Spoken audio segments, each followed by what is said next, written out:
All right, Florida Tech softball back on the air. Welcome back for the second game of this Sunshine State Conference doubleheader, Florida Tech and Tampa.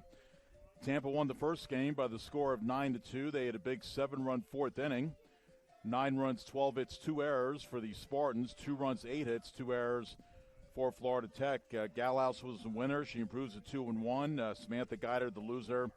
She falls to 1-1. Game time was 1 hour and 41 minutes. So Florida Tech will try and right the ship here in game number 2 with Jordan Lawless in the circle. So let's take a look at the lineups. We're just moments away from getting underway. Leading off for the Spartans, as she did in game number 1, Stephanie Ballmer, the shortstop. She'll be followed by Christina Klauberg at second base. Mariah Galehouse, the winning pitcher in game number 1, is going to stay in the number 3 spot and play center field. Batting in the 4th spot, Corinne Miner. She played center field in game 1. She is now the starting pitcher. Hitting 5th will be the left fielder, Lauren Fanton. Hitting 6th, the third baseman, Alexa Russo, who appeared as a pinch hitter in game 1. Lexi Chevalier, who was the catcher in game 1, is playing right field and batting 7th. Emily Jansen will bat 8th and once again play first base. Avery Perkins is going to bat 9th. She is the designated player. And Maddie Farrell will catch, but she will not bat. She is in the flex position. So here we go with game number 2 at 4:52 Eastern Time. So the Panthers looking to salvage a win in this 3-game series. This one is lined to Campbell. Oh, she caught it. Hot potato, get the sour cream out. Get out the chives, too. So Ballmer lines it to Campbell. You know, she did the same thing in game number 1, and it went immediately into Campbell's glove. But that time she caught it, it popped out, and she caught it again. All right, so interesting start to this one. Here's Christina Klauberg, the second baseman. Ballmer was 1 for 5 with a run scored and a couple of RBIs. Klauberg was 2 for 4 with 2 runs scored in game number 1. So again, Jordan Lawless in the circle, and the pitch is lined out to right center field. This will be extra bases for Klauberg. She turns first, but actually thrown back in. Wow. Cheyenne Nelson getting to that ball real quickly in right center field. I figure Klauberg had a double on that. I misspoke, folks. Can't let the cat out of the bag that quickly. So Klauberg, 1-out single. That brings up Mariah Galehouse, the center fielder. Again, Galehouse was the winning pitcher in game number 1. And at the plate, she went 1 for 4 with 2 runs scored. So runner on first, 1 out here at the top of the first. And the pitch by Lawless is in for a ball. It's ball 1. Lawless on the year is 2-1. She has a sparkling 1.17 earned run average. This is her 4th start. She's got 1 complete game. So 1 ball, no strikes.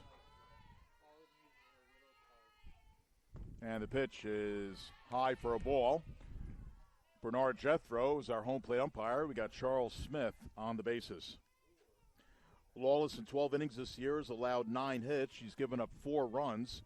2 of the 4 earned. She has walked 4 and struck out 11, so she's almost got a 3-to-1 strikeout to walk ratio.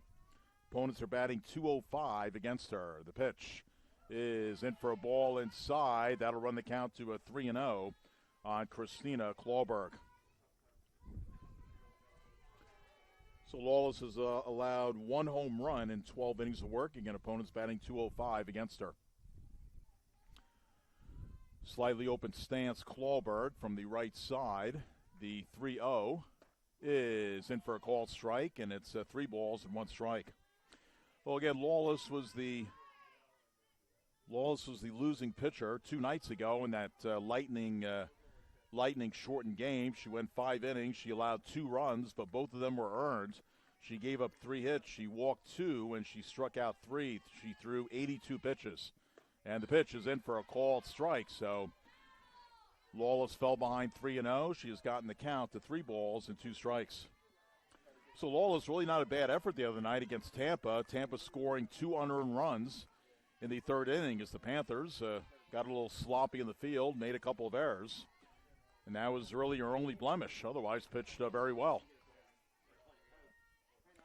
And the 3-2 pitch swung on and missed. Ball dropped, but you cannot advance with the runner on first. So first strikeout for Jordan Lawless. And that'll bring up the pitcher, Corinne Miner. Minor went 2 for 3 in the first game with a run scored and a couple of RBIs. In fact, Tampa in that game had 5 multiple hitters, 2 hits or more. Everybody was pretty much hitting. The wind's starting to pick up a little bit of a gusty wind. Ground ball foul down the left field line past head coach Leslie Cantor of Tampa, again in her 26th season.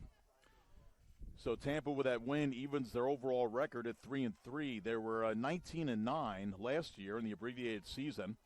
They actually ended up winning 11 of their last 15, and then they got shut down like everybody else did. They were 9-3 in the Sunshine State Conference. That was good enough for second place. But we'll never know how they would have done. We'll never know how Florida Tech would have done. The 0-1 pitch is in for a called strike, and it's a strike 2 count on Corinne Minor. Again, Minor, a very good pitcher, very good hitter. She's hit safely in 4 of her last 5. She's batting .286. She leads the team in total bases with 6. Again, runner on first, 2 outs. The pitch. Setting up outside is Miracle, and the pitch is outside, and it's 1-2.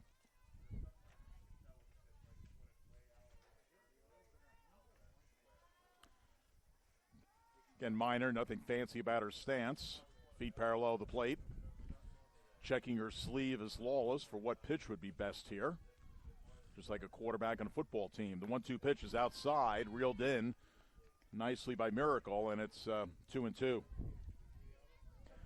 Well, Lawless has a drop, a changeup, a screwball, and a curve in her pitching repertoire. So 2 balls, 2 strikes, 2 outs, top of the first. Again, the runner on first is Klauberg after she singled. The pitch is in for a ball, just missed. And it's a 3-ball, 2-strike count on Corinne Minor. That means it automatic started first for Klauberg. So if Minor can drive a ball to the gap, Klauberg should be able to score, you would think. We'll see what happens. Lawless trying to prevent that. The 3-2 pitch is a ground ball weakly at the third. Wide of third is Campbell. Throws to first in time, and that retires the side. So the 1-out single by Klauberg did not hurt Lawless. No runs, 1 hit, no errors. 1 left. We played in the middle of the first inning. It is Tampa nothing, and Florida Tech coming up to the plate. All right, let's take a look at the Florida Tech lineup under the direction of Val Silvestrini. So the Silvestrini watch is still on to equal the all-time winning coach total in Florida Tech Panther history, which is 316 by the late Nancy Botke, who this field is named after. Botke had 316 wins, and Val Silvestrini is at 315. So we were hoping Florida Tech could sweep the doubleheader and Val could get the record all to herself, but she could still tie the all-time record held by Botke if Florida Tech can bounce back and win this second game. So we'll see what happens. So leading off for the Panthers will be the center fielder, Cheyenne Nelson. Batting second, the shortstop, Michaela Wessel. Here's where there are a couple of changes. Victoria Schramm and Tina Velazquez are going to be flip-flopped in the batting order. Velazquez usually bats third and Schramm bats fourth. Well, in this game, Schramm has been moved up to third. She plays first base, and Velazquez will drop to the number 4 position. She is the DP. Chloe French is going to move up a spot to the 5th spot in the batting order. She plays second base. Michaela Lewin is going to bat 6th and hit right and play right field. Batting 7th, the third baseman is Ashley Campbell. Hitting 8th is the catcher, Jolie Miracle, and batting 9th, the left fielder is Whitney Ellis. So the Panther lineup pretty much stays the same personnel, but a little flip-flop with Schramm and Velazquez in the 3 and 4 spots.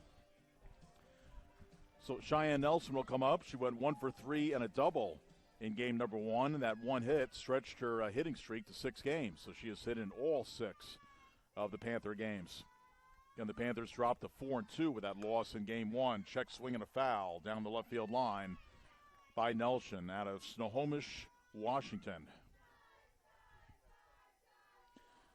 Again, Tampa out hitting Florida Tech in that first game 12-8.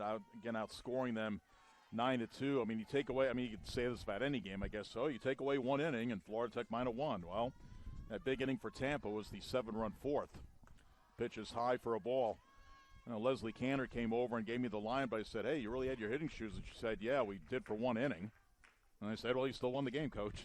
She just laughed. I mean, she's a great gal, Leslie Cantor. Hey, one inning was enough, Coach. 7-run fourth.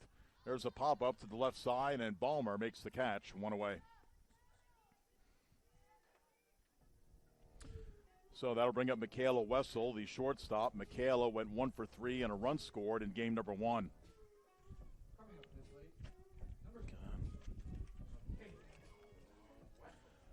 Let's set the Tampa defense. Infield is almost the same as game number 1. Emily Jansen is playing first base. You got Christina Klauberg at second. Stephanie Ballmer, the shortstop. Alexa Russo is playing third in favor of Bailey Phillips. Pitches outside for a ball, and it's ball 1 to Michaela Wessel.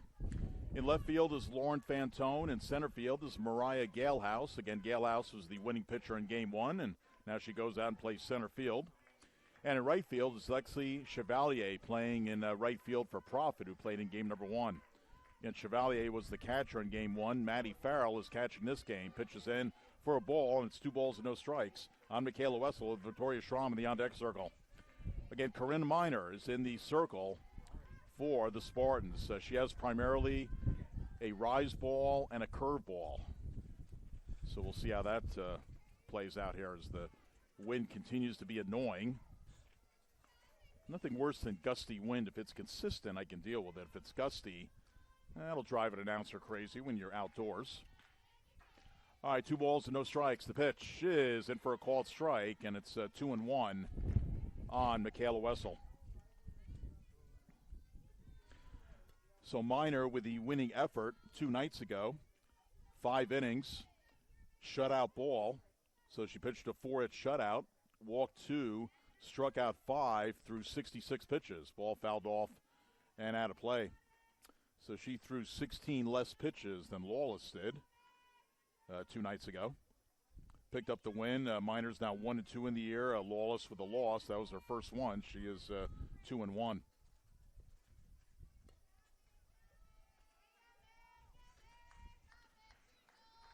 So it's a 2-ball, 2-strike count on Michaela Wessel.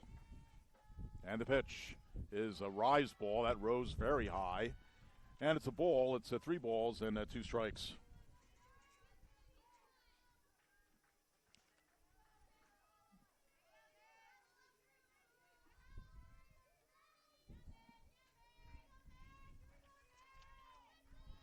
Three-two pitch coming up from Miner to Wessel. And it's swung on and missed. So Wessel strikes out.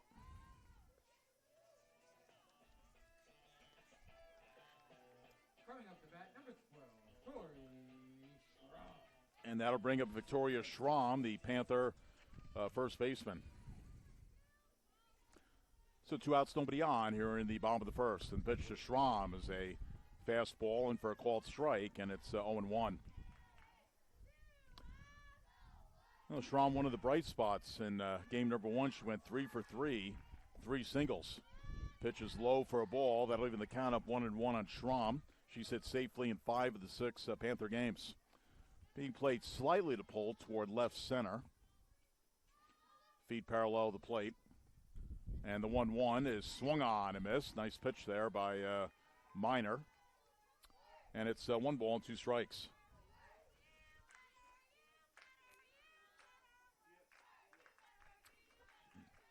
Miner out of St. Petersburg, 5'8" junior. Pitch outside, went to Admiral Farragut Academy. Sounds like a good academic high school. So 2 balls and 2 strikes on Schramm. Miner in for the signs. And this one is fouled off and out of play. Again, Farrell is catching but not hitting, at least not right now. Chevalier, who caught the first game, is playing right field. Well, again, it just goes to show you, at least in Division II softball in a few places, including Florida Tech last year, a catcher could play right field.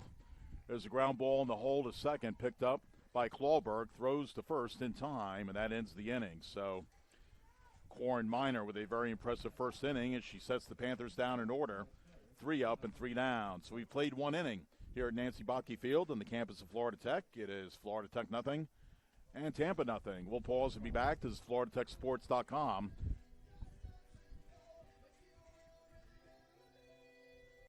Same year as NASA, Florida Institute of Technology helped put the space in the Space Coast. Aerospace is in our DNA. It's what we did first, and it's what we do best. Florida Tech is developing engineers with the skill sets foundational to the aerospace industry and companies like Northrop Grumman here on the Space Coast. The best place to put the Florida Institute of Technology is the Space Coast here in Melbourne, Florida. Our work and your industry go hand in hand. Florida Tech stands for aerospace. Florida Tech stands for the Space Coast. Have a great game. All right, welcome back. Home plate umpire Bernard Jethro coming by on home plate and saying hi to me. I appreciate that. And he says he enjoys the broadcast. And I just said, hey, I hope I'm not too annoying. And he said, no, I'm fine. So I don't want to do anything to disrupt this umpiring crew. Again, Bernard Jethro behind the home plate and Charles Smith on the bases as they flip-flop for game number 2. Again, Jordan Lawless throwing in her warm-up pitches.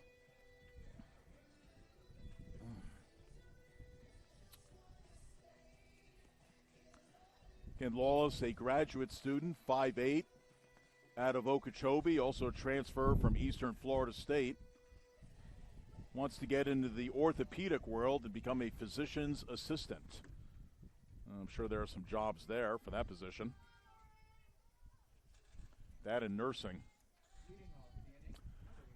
All right, leading off for Tampa, it'll be Lauren Fanton, the left fielder. So Fanton, Alexa Russo, Lexi Chevalier.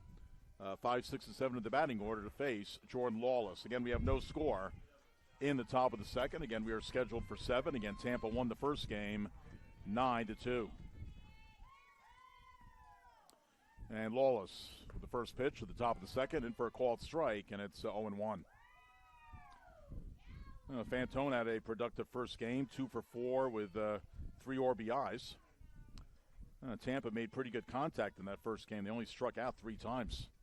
They only walked twice, however, but most of their damage was done in the hitting category. Again, 12 hits. Strike 1 pitch is swung on and missed. And it's a strike 2 count on Lauren Fanton. Out of DeLand, the home of Stetson University and the home of DeLand High School, where she went to high school. Yeah, the radio announcer used to say when I was listening to the radio in the morning and going to Stetson, delightful DeLand. Pitch is just a bit outside, and it's 1-2. We'll set the Panther defense in a moment. Again, not really too many changes. So 1 ball and 2 strikes on Fanton.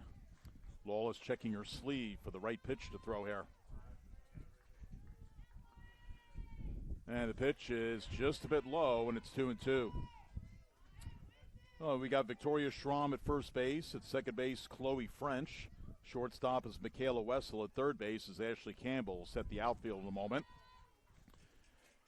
2-2 coming up from Lawless to Fanton. And here it is. It's a bit high, and it's 3-2. Whitney Ellis in left field. Cheyenne Nelson at center. Michaela Lewin is in right. Again, catching Jolie Miracle, and again, Jordan Lawless in the circle for Florida Tech.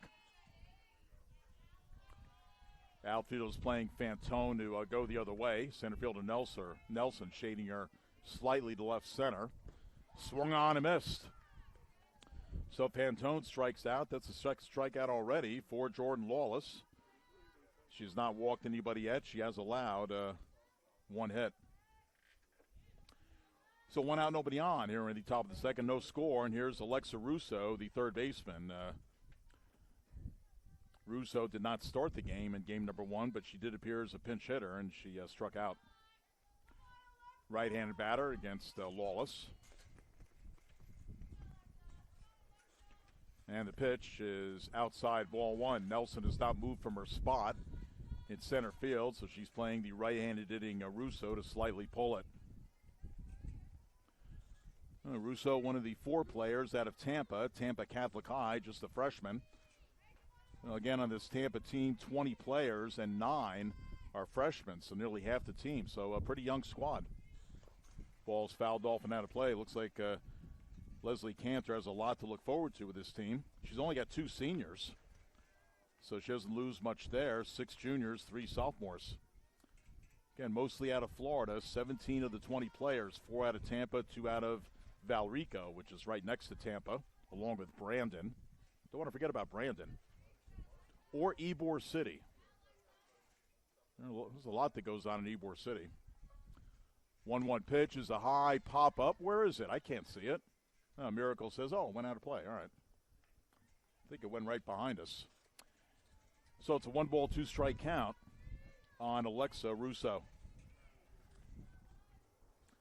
Russo so far this year is 3 for 9, batting .333.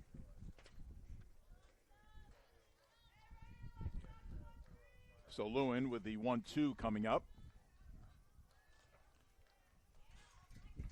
And Lawless with the pitch. Setting up outside Miracle. And the pitch is outside, and it's 2-2.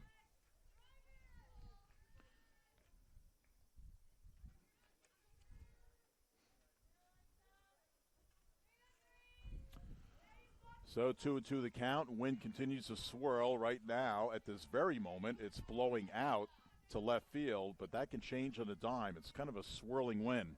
Russo sends a roller foul, and kick save at a beauty by Cantor. She will actually pick it up.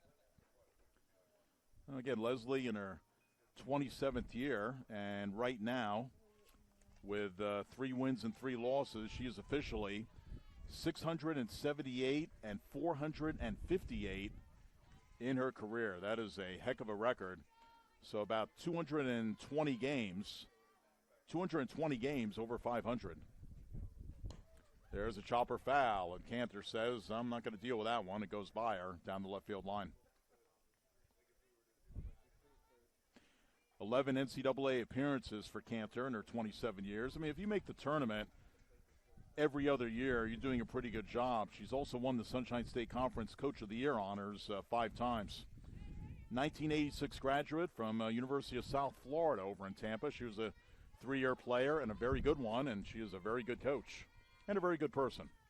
Pitch is just a bit outside, and it's 3-2. Well, again, Jackie Davis, the pitching coach for Tampa. I consider her a good friend. And I've gotten to know Leslie Cantor a little more than most of the other coaches in the conference, and she comes across as very pleasant. All right, 3-2 the count. Again, 1 out in the inning, nobody on. The pitch is in for a call. Strike 3. Nice pitch by Lawless. I think Russo is looking for something else.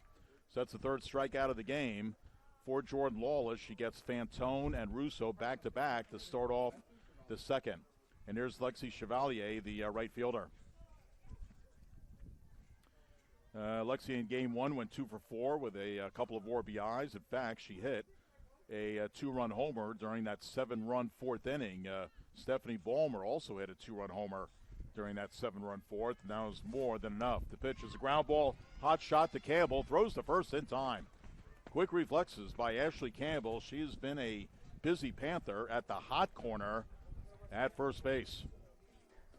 2nd assist for Campbell in the game. So not a 1-2-3, well, actually a 1-2-3 inning in the 2nd, as Lawless only faced 4 batters in the 1st and faces just 3 here in the 2nd. So nothing across to the Spartans.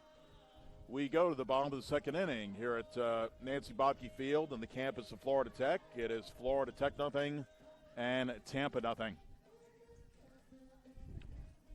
Again, J.C. Miles with you, FloridaTechSports.com. Again, women's lacrosse evidently lost over in Lakeland today to Florida Southern, 17-3. Again, they're going to be home next Saturday. You can watch that game as we'll be streaming it at FloridaTechSports.com. Men's lacrosse scheduled to play Lynn on Wednesday afternoon. We hope that comes about because Florida Tech men's lacrosse did have a game postponed earlier this year, in fact, just last week. Again, baseball is down in Tampa. We'll try and get you an update on that. Again, baseball lost 7-1 last night to the Spartans. Soccer lost 2-1 up at Rollins. Again, spring season for Robin Chan, as it is for Ryan Moon and the ladies. And that about gets you caught up in everything that is spring sports. Also volleyball going on, couple more home matches for Coach O'Brien. So we go to the bottom of the second, and Tina Velazquez, who again usually bats third in the batting order, has been dropped to fourth in this game. She is the designated player. The pitch is swung on and missed. Velazquez so far in this series is 0 for 5. She is 5 for 16 on the year. So off to a bit of a slow start. Again, Corinne Miner with the pitch, and it misses for a ball.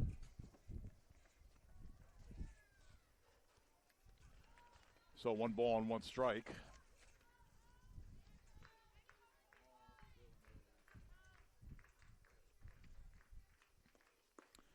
And the pitch misses 2-1.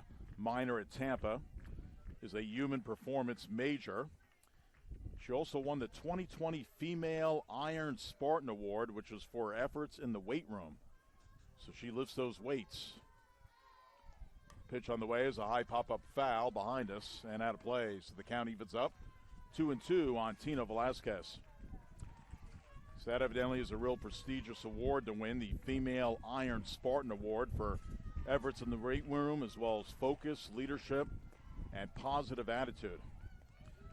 Now I'm going to tell you something you're not going to believe next as Velazquez strikes out. So that'll be the second strikeout for Corinne Miner. 1 out, nobody on here in the second. Again, we have no score. That'll bring up Chloe French, the second baseman. Miner last year had a 17-inning complete game. It was on February 14th against Palm Beach Atlantic. Pitches in for a called strike, and it's 0-1. I want you to guess how many pitches Miner threw in 17 innings for that complete game. It was a lot. I mean, this would be like winning the lottery if you get this one right. Pitch on the way is lined out to center field. It's deep, and this one is gone over the high wall in center field, and Chloe French has hit it out. A solo homer by Chloe French, and the Panthers are on the board. They lead it 1-0. So for Chloe French, that's her first home run in a Panther uniform. It's her 4th run batted in, and no doubt about that one. I'll tell you, when you hit it to straightaway center and you get it off, you get it over that big wall in center field, that is quite a shot. So the Panthers, as they did in game number 1, jump out to a 1-0 lead. They're going to, of course, hope to add to it here as they lost the first game 9-2. So that'll bring up Michaela Lewin, the right fielder.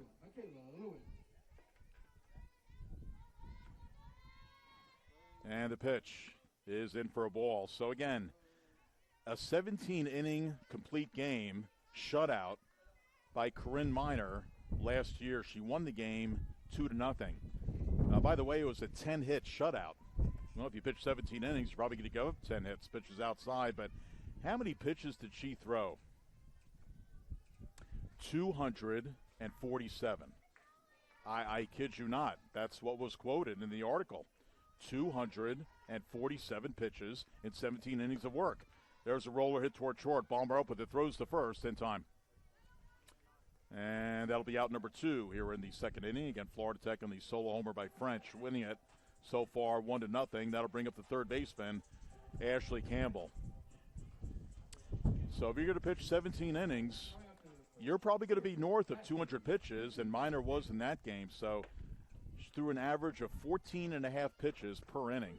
And somehow she lasted and scattered 10 hits and won 2-0. So she is, to say the least, a workhorse. She also had 15 strikeouts in that game in 17 innings. Ball fouled off by Campbell. So 2-strike count, 2 outs, nobody on. Again, Florida Tech on the homer by French leads it 1-0.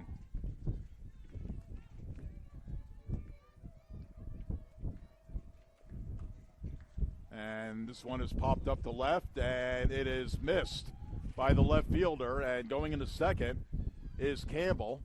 Is she safe? I didn't see a call. I guess she's safe. Okay. So that'll be a double. kind of a tough play for Fanton. I mean, you're coming in, you're trying to make kind of a sliding catch, and you've got the wind to deal with. I'm not dealing with the wind very well, and I'm not even playing.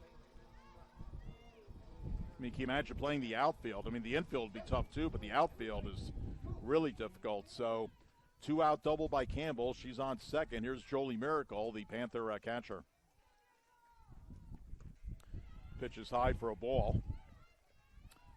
Minor had quite the high school career. Again, Admiral Farragut Academy in St. Petersburg. She was named MVP of her high school team all 4 years. And try and guess how many strikeouts she had in 4 years. You're not going to believe this either. Ball's fouled off and out of play. I guess if you could throw 247 pitches in 17 innings in college, you can have 954 strikeouts in your high school career, and it says that's a school record. I would believe it. Her career ERA in high school, 0.84. She threw 7 perfect games and 6 no-hitters. Pop up the short, Balmer makes the play, and the inning is over as Miracle pops up the short. So a good inning for Florida Tech. Chloe French hit a solo homer over the center field wall. So the Panthers with a run, 2 hits, no errors, and 1 left on base. So we have played 2 innings here at Nancy Botke Field on the campus of Florida Tech. It is Florida Tech 1 and Tampa nothing. We'll pause and be right back. This is Panther Softball at FloridaTechSports.com.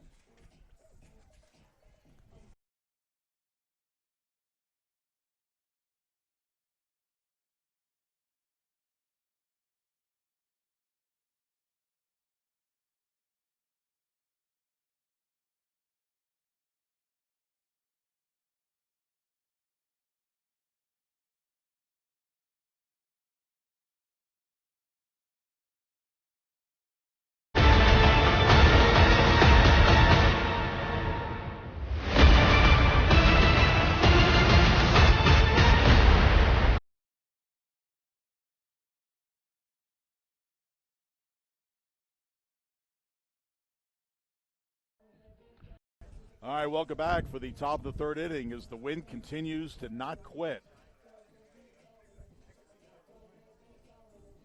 When the going gets tough, quit. Actually, don't quit. Keep going. The wind is not quitting. Swirling wind. Again, that's the best way I could describe it. It's blowing in all sorts of directions. So kind of a wind tunnel here at Nancy Botke Field as Jordan Lawless throws in her warm-up pitches. Lawless off to a good start. She's retired 6 of the 7 first batters. In the top of the third, she will have 8, 9, and 1 in the batting order. Emily Jansen, Avery Perkins, and then top of the batting order, Stephanie Ballmer. Again, as I mentioned, Lawless, the tough luck loser 2 nights ago over in Tampa. Again, Florida Tech losing it 2-0 in a 5-inning lightning shortened game. Again, she went 5 innings, allowed 2 unearned runs on 3 hits. She walked 2, struck out 3. She also hit a batter, and again, she threw 82 pitches. In her previous start, she was the winning pitcher against Lynn. That was a game that Florida Tech won easily, 10-1. She pitched 4 innings, pitched a shutout ball. She allowed 4 hits. She walked 1, struck out 3, hit a batter, and threw 58 pitches in that game. So Lawless closing up her Panther career. Again, a senior out of Okeechobee and a transfer from Eastern Florida State. So Emily Jansen leading off here for the Spartans at the top of the third. Again, Florida Tech is up 1-0. Jansen in game 1, 0 for 3. She was one of the few 0-fers in game number 1. And the pitch is in for a called strike, and it's 0-1. In fact, the first 7 batters in the batting order, 5 of the 7 had 2 hits. Jansen and Profit did not get a hit. So 7 of the 9 players in the batting order had at least 1 hit, and most of them had 2. This one is lined on the left field line and just fouled down the left field line. That was awfully close. You know, again, when you're the home plate umpire, as Bernard Jethro is, boy, you got to look at that really quick. I mean, it's harder in softball than in baseball because the bases are only 60 feet apart. So that is where you could really use an umpire at third base. Although technically it's the home plate umpire's call. I can never really understand that, but that's what it is. But he got that one right, so 2 strikes, the count on Jansen. The pitch just a bit outside, and it's 1-2. So again, Jansen went hitless in game number 1. She came in, though, batting .308. She's hit safely in 4 of her 6 games this year. So she is 4 for 16 at the plate, batting .250. Pitch outside for a ball. Jansen out of Lutz, Florida, which is over toward the Tampa area. And another one that went to George Steinbrenner High School. The big chief, George Steinbrenner, whose sons run the Yankees. And I'll tell you what, they're a lot quieter than George was. Of course, Hank passed away. Hal is now running the Yankees. Pitch is low for a ball. Evidently, Hal is much, much different than George was. And I think Hank had a little bit of George in him. Hank evidently was a chain smoker, so unfortunately did not set himself up for a long life. All right, 3-2 the count. And the pitch by Lawless is in for a call. Strike 3. Jansen thought she had ball 4, but she did not ask Mother May I, and she is called out on strikes. That is the 4th strikeout for Lawless. So Lawless has now retired 7 of the 8 batters that she's faced. Here's the designated player, Avery Perkins. Perkins did not play in game number 1. And Perkins does not have an at-bat this year. This is her first at-bat. So her first at-bat and looking for her first hit of this 2021 season. And the pitch is outside for a ball. It's ball 1. Again, Maddie Farrell is catching but not hitting, but Perkins is hitting. And in the DP spot, batting 9th in the batting order. Again, 1-0 Florida Tech, 1 out, nobody on here in the top of the 3rd. Lawless, the pitch is low for a ball, and it's 2 balls and no strikes on Avery Perkins. She is out of Fort Myers, went to Fort Myers High.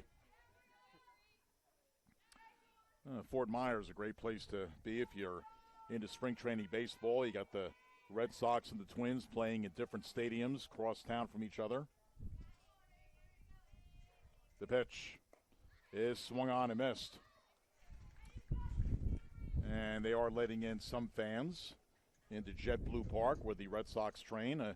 Again, JetBlue Park, tailor-made right after Fenway Park. Pretty much the same design, and they got the big monster there. And then the Twins play in a less type of stadium, Hammond Stadium. 2-1, there's a high chopper, tough play, Lawless, and they're not going to get her. Avery Perkins is like a rabbit. She gets down there really fast. So if she does that again and again and again in her career, she will probably beat it out unless she stumbles. So Perkins infield hit with 1 out. She's on at first, and she represents the tying run. We go to the top of the batting order, and here's Stephanie Ballmer, the left fielder, again, or the shortstop, rather. Ballmer had a 2-run homer in game number 1 as part of that big 7-run 4th inning as Tampa won the game once again 9-2. Ballmer hits it to Campbell. She throws the second for 1 and no throw to first. So that'll be a 5-4 fielder's choice. But I tell you, I don't know if Ashley Campbell dreamed in her sleep last night that, man, I'm going to be really, really busy tomorrow. I mean, she has had a lot of chances at third base, either a few pop-ups, a line drive, or ground balls. So she has been perfect. So 5-4 fielder's choice. Ballmer reaches at first. Perkins is out at second. So 2 outs, runner on first. Here's Christina Klauberg, the second baseman. She singled back in the first. So 2 hits now for Tampa in the game. The pitch is in for a called strike, and it's 0-1 on Stephanie Ballmer. Again, Ballmer, a local product out of Tampa, Steinbrenner High. Again, she came into today batting .313. Again, she was 1 for 5 with that big 2-run homer in game number 1. Strike 1 pitch by Lawless is in for a called strike. Nice pitch inside corner. Again, Lawless. She has a drop, a changeup, a screwball, and a curve. That might have been the screw you won. So 2 strikes to count. Again, runner on first with 2 outs here in the top of the 3rd. Lawless checks her sleeve again. Nelson is playing Balmer slightly to go to left field. And the strike 2 pitch. Oh, it hit her. Oh, so frustrating, especially hitting the batter when you have an 0-2 count. You know, if you're a pitcher, you just want to hit your head against the wall. So that'll move Balmer up to second. So first hit batter. And that'll bring up Mariah Galehouse, the center fielder. Again, she was the winning pitcher in game number 1. She struck out swinging in the first inning. Bernard Jethro checking on something. Is that a... So Klauberg on at first. So Galehouse, again, 0 for 1, a strikeout. She was 1 for 4 with 2 runs scored in game number 1. So runners on first and second, 2 outs, top of the third. Again, Florida Tech with a 1-0 lead. So tying run on at second, go ahead run on at first as a chopper foul over toward the right side by Galehouse.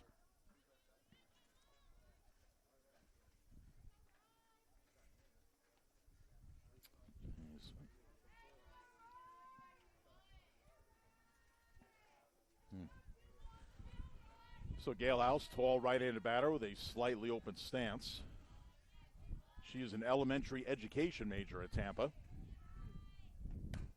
There's a roller, there's a chopper foul, and Leslie Canner doing a little bit of a dance step to get out of the way of that one.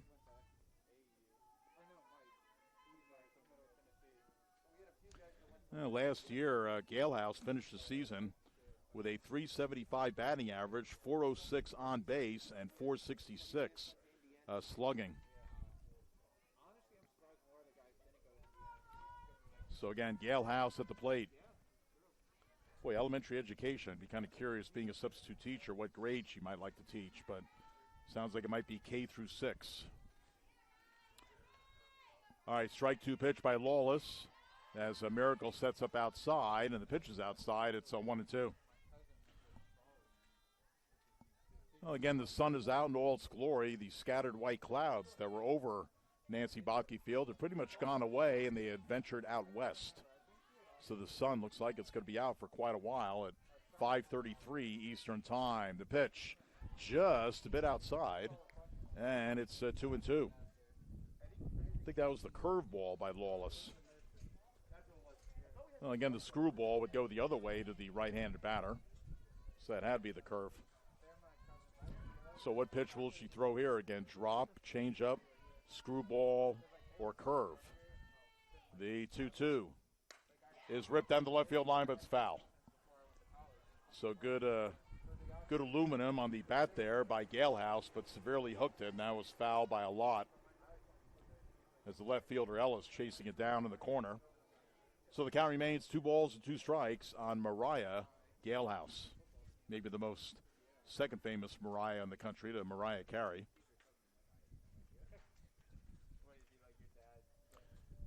Trip out to the pitcher circle by Miracle, talking it over with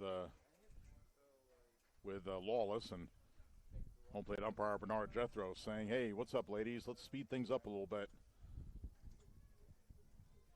I want to go out to dinner at a decent hour." So a pretty quick meeting, and Miracle behind home plate, as is Bernard Jethro, the home plate umpire. So 2-2 on Galehouse. Slightly open stance from the right side. Big pitch here. The 2-2 is outside, and it's now 3-2, and that's really something Lawless did not want to do because it's 3 balls and 2 strikes and 2 outs. That means the runners, Balmer at second and Klauberg at first, will be running. Again, they cannot leave until the pitch is released by Lawless, but they still should get a pretty good jump here. So 3 balls, 2 strikes, 2 outs. There go the runners, and the 3-2 pitch is hooked foul down the left field side. So we'll have to wind it up and do it all over again.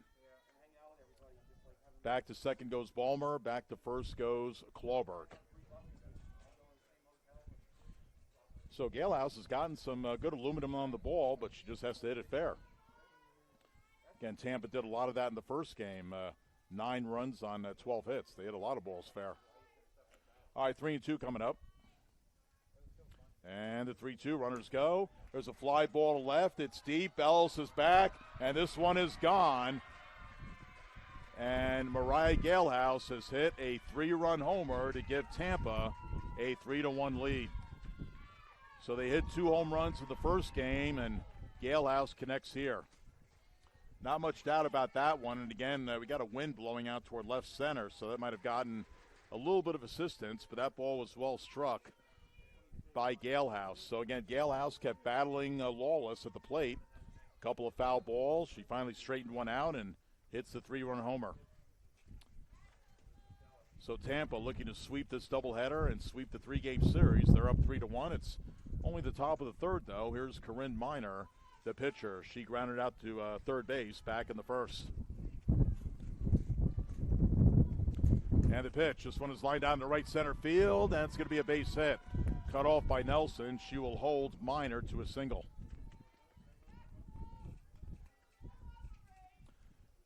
Well, again, it was the 4th inning that was big for Tampa in game number 1. Florida Tech is hoping the 3rd inning is not going to be the big inning in this game. Here is Lauren Fanton, the left fielder. She struck out swinging back in the second.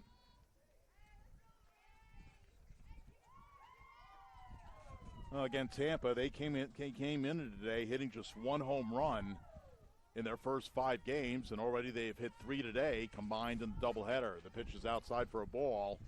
It's a ball 1. So again, Fanton is 0 for 1. Again, 2 for 4 with 3 RBIs in game number 1. Had a 2 RBI single and an RBI single for 3 runs batted in game 1, and she takes a ball, and it's 2 balls and no strikes. So Lawless trying to find the strike zone, trying to get another out and keep this a 2-run deficit. Alexa Russo on deck, Miner on first with 2 outs. Nelson playing the batter Fanton to go the other way to left center. The pitch is hit a roller, picked up by Wessel, and a nice flip to Lewin for the 6-4 fielder's choice, and that ends the inning.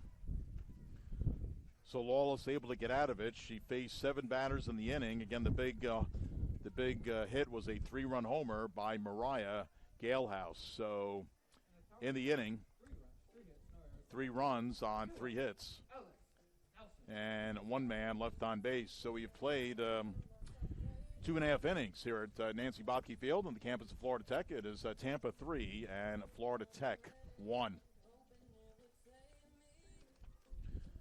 Again, J.C. Miles with you, FloridaTechSports.com. Well, again, as I mentioned earlier, Val Silvestrini in her 12th year at Florida Tech, coming in with a record, including this year.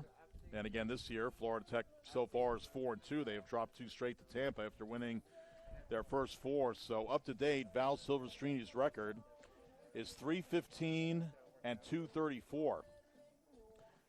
But she is only 1 win away from tying the late Nancy Botke, who again this field is named after, for the all-time wins record for Florida Tech coaches. So if Florida Tech can rally for the win, Val Silvestrini will tie the record, and no doubt she will break the record very, very soon. Again, Florida Tech's going to go to Miami Shores on Wednesday to play Barry, and then the 2 teams will turn around and play here next Saturday.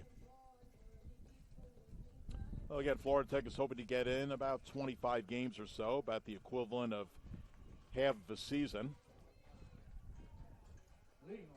So we'll have to see what happens.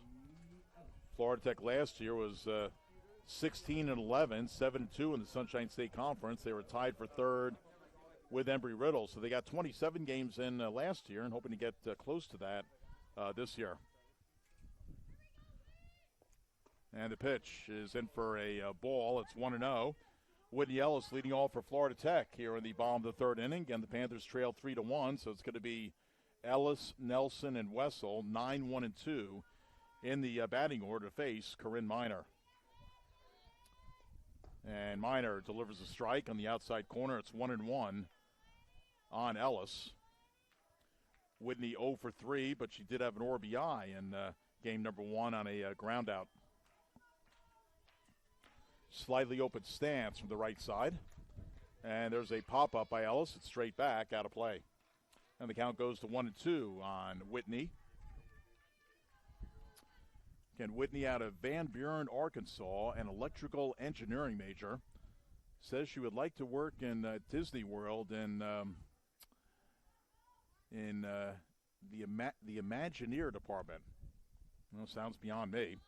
Rise ball is high, and it is a 2-2 count. And she's actually going for a doctoral degree in electrical engineering, so very smart in the classroom, as are all the ladies who play softball. The 2-2 pitch is high and outside, so Ellis really working the count on Minor, and it's now 3-2.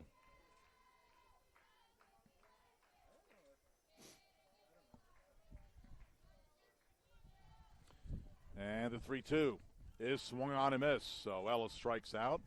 And for Minor, that's her third strikeout. So Minor struck out Wessel in the first. She struck out Velazquez in the second. And she gets Ellis to begin the bottom of the third. We go back to the top of the batting order. The Panthers center fielder, Cheyenne Nelson. Cheyenne popped up the short back in the first inning. Again, she was 1 for 3 in game number 1. She hit a double. Ball fouled off and out of play. Nelson has a 6-game hitting streak going. So she has hit safely in all 6 of the Panther games, hoping to make it 7 here or later in the game. So strike one the count on Cheyenne Nelson, again from Snohomish, Washington. Hopefully her mom is watching today. Again, I got to meet her last year. Rise ball is outside. That'll even the count up at 1-1. Well, is there hope for the Mariners out west? Well, maybe. They say that every year about the Mariners. This is the year they're going to compete. We'll see. And the pitch is fouled off, and this one is out of play, right on top of the Panther dugout. So 1 ball, 2 strike count on Cheyenne Nelson.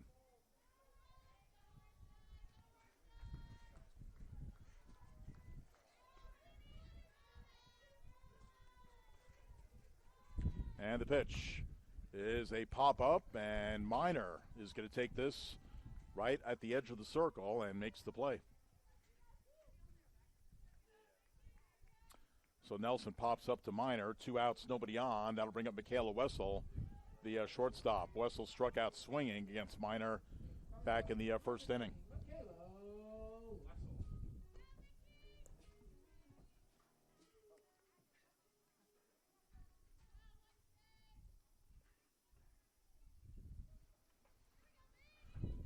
So Wessel, left-handed batter, feet parallel to the plate, 2 outs, nobody on here in the third. The pitch is in for a called strike, and it's 0-1. Well, Wessel had her best hitting career, or best hitting year for Florida Tech 2 years ago. She batted .370. She batted .302 last year. The pitch in for a strike, and it's 1-1. Hit .296 in her freshman year, so she's struggling this year so far, trying to break out of a early season slump. And the pitch is high for a ball. That'll run the count to a 2-1. Again, Wessel, the senior out of Virginia Beach. Wind currently blowing out toward left center, 15 to 20 miles per hour. Bunt is put down, but it's foul by Wessel. She bunted it behind home plate to the left. So 2 balls and 2 strikes on Michaela. She went 1 for 3 with a run scored in game number 1. And again, the run scored actually took place when she was on third base. And there was a strikeout and a drop third strike, throw down to first, and Wessel scored. She just ran in. Pitch outside, and it's 3-2. The Panther dugout a little bit more alive in this game than they were in game number 1. Again, Tampa with that 7-run fourth pretty much set the tone about midway through the game, and they coasted to the 9-2 win. And the pitch is fouled off by Wessel behind home plate.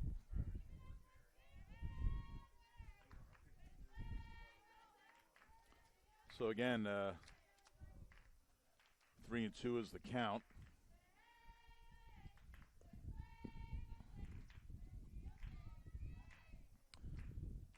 So Minor with the 3-2 to Wessel. Slice to left, it's foul. Foul by a good foot or so, maybe a little more than a foot. So Wessel hustling all the way down to second. I mean, that's the way to do it. Hustle down the line and then wait for the call, but that didn't miss by very much, but she is back to the plate with a 3-ball and 2-strike count. Well, again, Wessel making the transition nicely. Again, most of her career as a center fielder, but coming in and playing shortstop last year and moving Cheyenne Nelson from left field to center. This one is sliced foul and out of play, and Wessel really making Minor work here in the bottom of the third. So who's going to win this battle? Again, Minor, a junior out of St. Petersburg. Again, comes in with a 1-2 record, but a 1.94 earned run average. She already has 1 shutout. She has 3 complete games. And the pitch outside, ball 4. So a wonderful at bat by Michaela Wessel. She's able to work out the walk. And that'll be the first walk allowed by Minor. So I'll bring up Victoria Schramm. She is representing the tying run at the plate, and Schramm has home run power. She grounded out to second base back in the first inning. And the pitch to Schramm is swung on and missed. Schramm this year does not have a home run. Panthers have only had 2 home runs, one by Jenna Hornsby, the other one by Cheyenne Nelson. The pitch in for a called strike, and it's strike 2 on Victoria Schramm.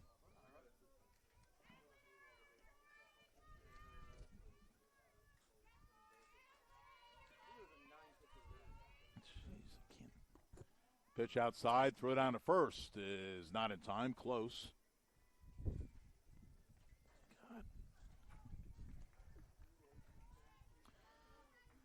Schramm last year batted .313. She had 3 home runs, 20 RBI. She was tied for the home run lead with Velazquez.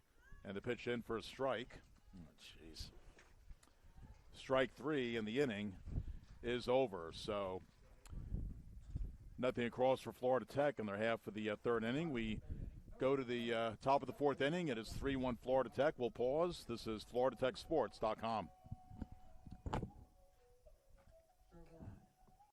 Institute of Technology is building a new bridge for the Space Coast, the Health Sciences Research Center, a bridge between engineering and anatomy, math and medicine, software and soft tissue. The healthcare industry depends on scientific advancement and innovation, and that's why having Florida Tech here on the Space Coast is so valuable. The best place to put the Florida Institute of Technology is the Space Coast here in Melbourne, Florida. Our work and your health go hand in hand. Florida Tech stands for Biomedical Engineering and Health Sciences. Florida Tech stands for the Space Coast.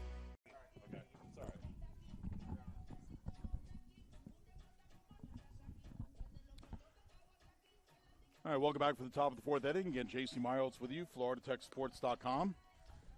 Again, Tampa is looking to sweep this doubleheader and also sweep the 3-game series. Again, they won 2 nights ago in a lightning-shortened game of 5 innings, 2-0. They won the first game today, 9-2, and they're winning this one 3-1 as we go to the top of the 4th. So Minor only has a few blemishes in this game. Let's see, 5, 8. She's faced 12 batters. She's retired 9 of the 12. Get Chloe French with a solo homer for the Panthers in the second. Campbell had a double a couple of batters later. Walked to Wessel in the third, and that's been it. So Minor's pitched very well. She is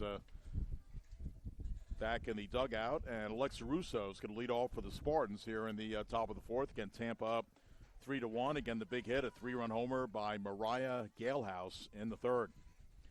So Alexa Russo, Lexi Chevalier, and Emily Jansen, 6, 7, and 8 in the batting order to face Jordan Lawless. Russo struck out looking in the second. Pitch by Lawless is in for a called strike outside corner, and it's 0-1. So Lawless has struck out 3, hasn't walked a batter, but she's hit a batter.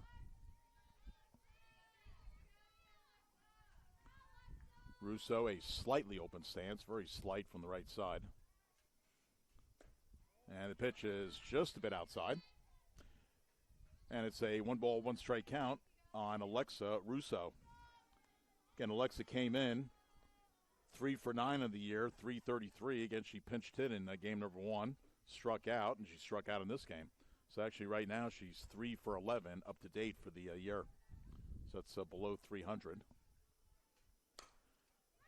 Chopper hit to short. Wessel has to hurry. Hot potato gets sour cream out.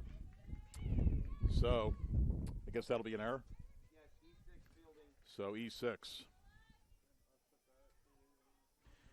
Well, again, you know, when you play softball and the bases are 60 feet apart on ground balls, and of course, you know, you should know this, whenever a batter is up, you know, you get the scouting reports on who's fast and who's not so fast. I mean, you have to know, I mean, if I get a ground ball, this player is very fast, I got to pick it up pretty quickly, and I think Wessel tried to pick it up before securing the ball. Here's the pitch. It's inside for a ball. Ball 1 to Lexi Chevalier, who grounded out to third in the second inning. So Russo reaches on the error. Again, Tampa's up 3-1 here in the fourth, looking to add to their lead, which in the fourth inning of game number 1 was exactly what they did, as they sent 11 batters to the plate and scored 7, including a pair of 2-run homers. The pitch, the bunt is put down. Fielded, Lawless throws to first in time. That'll be a 1-4 sack successful by Chevalier, and that moves Russo up to second. So smart job by Tampa to try and build a run here at least. And that'll bring up Emily Jansen, the first baseman. She struck out looking in the third inning. So Tampa is at the bottom of their batting order, but, I mean, this team can hit. So Avery Perkins on deck. She singled in her first trip to the plate. Pitch is outside for a ball, and it's ball 1. Right now the wind is blowing out toward left field. So again, if anything has hit the left field, again, it might have a stewardess on it. Maybe some meal service as well. 1-0 the count. This one is ripped to Campbell, throws to second, but not in time. Another hot shot for the hot corner, Ashley Campbell. That one was right to her. She made the play, tried to double the runner off a second, but Russo got back. Well, again, Campbell, she has had a few pop-ups. She's had, I think, several line drives. She's had quite a few ground balls, and she has been perfect. All right, here's Avery Perkins, the designated player. She singled back in the third. So 2 outs, runner on second, Russo, and Perkins at the plate. The pitch is high for a ball, and it's ball 1. So 1-0 on Avery Perkins. Again, she's out of Fort Myers.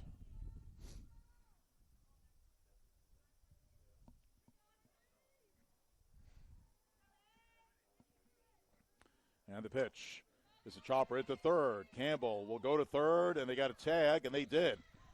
All right, so that is 5-6, fielder's choice, out at third. As Campbell might have thought, well, maybe I'm not going to get the runner at first. Maybe I got to go the short way to third, and that's what she did. So 5-6 fielder's choice will end the inning. So no runs, no hits, an error, and 1 man left. So we have played 3.5 innings here at Nancy Botke Field on the campus of Florida Tech. It is Tampa 3 and Florida Tech 1. Again, J.C. Miles with you, FloridaTechSports.com. Let's check the current standings. So that first game was a conference game, correct? And this game is a regional game. Oh, both are. Okay. I knew I had to double check on that. All right, so Tampa improved to 3-2 in conference play with that win in game number 1, and Florida Tech fell to 3-2. So both teams have the same conference record, 3-2. Rollins was 4-0 entering play today. They are probably playing. St. Leo and Palm Beach Atlantic were both 5-2. Florida Southern 2-4. Nova has not played any conference games yet. I guess they're having a few issues down there. Lynn is 0-4, and Barry is 0-6. So right now, looking at it, we've got 5 teams who are not very far apart from each other. I mean, we've got 5 teams that are maybe separated by about a game and a half. Again, Rollins, Florida Tech, St. Leo, Palm Beach Atlantic, and Tampa all playing pretty well in conference, and who knows who's going to win the conference. We're going to have to play it out and see. Pitch outside for a ball, and it's ball 1 as Tina Velazquez leading off here in the bottom of the 4th inning. Panther dugout is alive, hoping for a little rally here. They are down 3-1. Velazquez struck out swinging in the 2nd. The pitch outside, and it's a 2-ball, no-strike count on Tina. In game 1, Tina was 0 for 3. She was 0 for 2 the previous game, so currently 0 for her last 6. Corinne Miner in the circle, and the pitch in for a called strike, and it's 2-1. Velazquez will be followed by Chloe French and Michaela Lewin, so 4, 5, and 6 in the batting order against Miner, who's pitched a very good game, much like Galehouse did in game number 1 for the Spartans. 1-1 pitch is in for a called strike. Again, Miner and Galehouse trying to carry on the great Tampa tradition of excellent pitching, going back to Kayla Cox, Deanna Henriette, and Julia Morrow from the last, let's say, 10 years or so. The pitch swung on and missed by Velazquez, and she is struck out for the 2nd time. That is the 5th strikeout recorded by Miner. She has struck out 5. She has walked 1. She's allowed 1 run on 2 hits. Again, the 1 run she allowed, a solo homer by French in the 2nd, then a double in that same inning by Campbell. Again, she walked Vessel in the 3rd, so other than that, she has been very, very good. Pitch in for a called strike, and it's 0-1 on French, who again hit the home run back in the 2nd. So she's retired 10 of the 13 Panther batters. The pitch in for a called strike outside corner. Nice pitch by Miner. And it's a 2-strike count. Again, Miner has a rise ball and a curve ball in her pitching repertoire. 2 strikes. The pitch is fouled off straight back by Chloe French. French is an accounting major, and she's added to land and wants to work in an accounting firm. The strike 2 pitch is outside corner, strike 3. Oh. So French strikes out. So back-to-back strikeouts for Miner of Velazquez and French here in the 4th inning. Here's Michaela Lewin. She grounded out to short in the 2nd.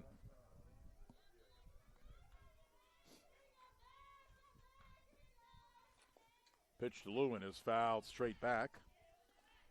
Lewin in game 1, 1 for 3 with a run scored.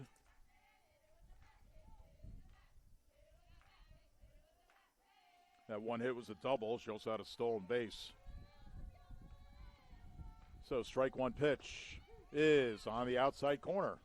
Looks like Bernard Jethro is given that outside corner, and it's 2 strikes on Lewin.